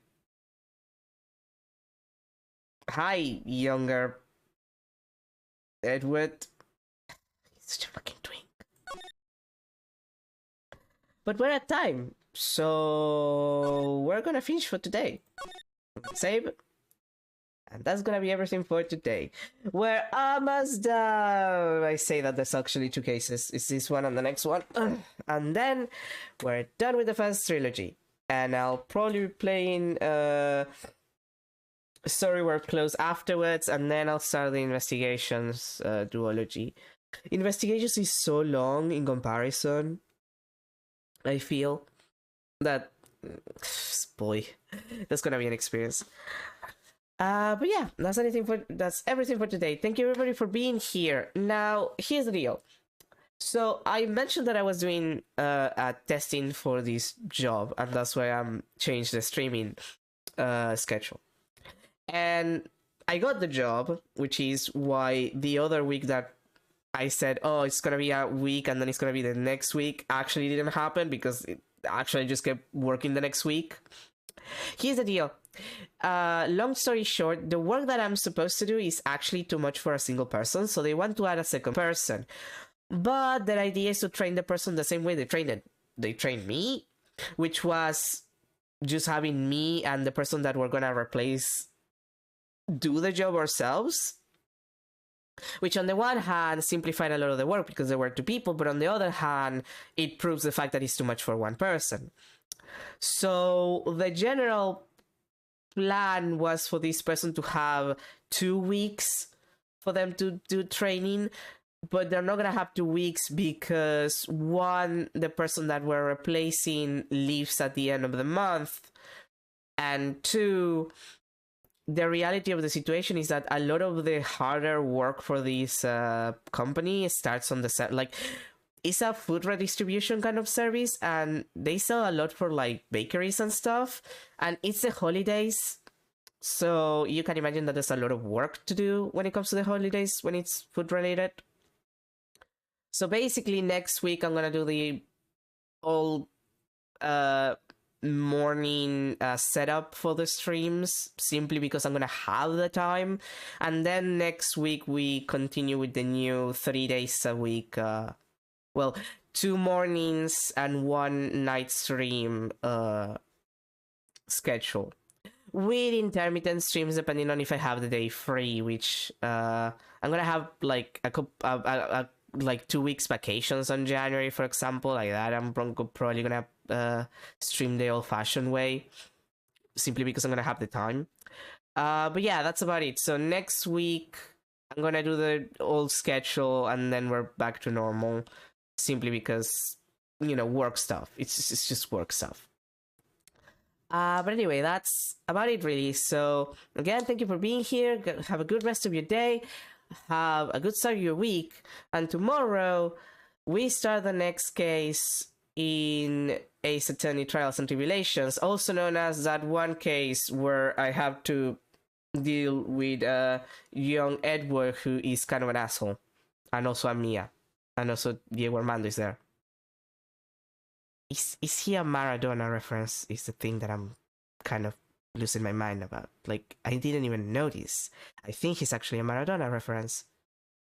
Wait, would that make him Argentinian? Now I have to think about that. Yeah, I'm gonna have to think about that. Anyway, have a good rest of your day. Bye, everyone.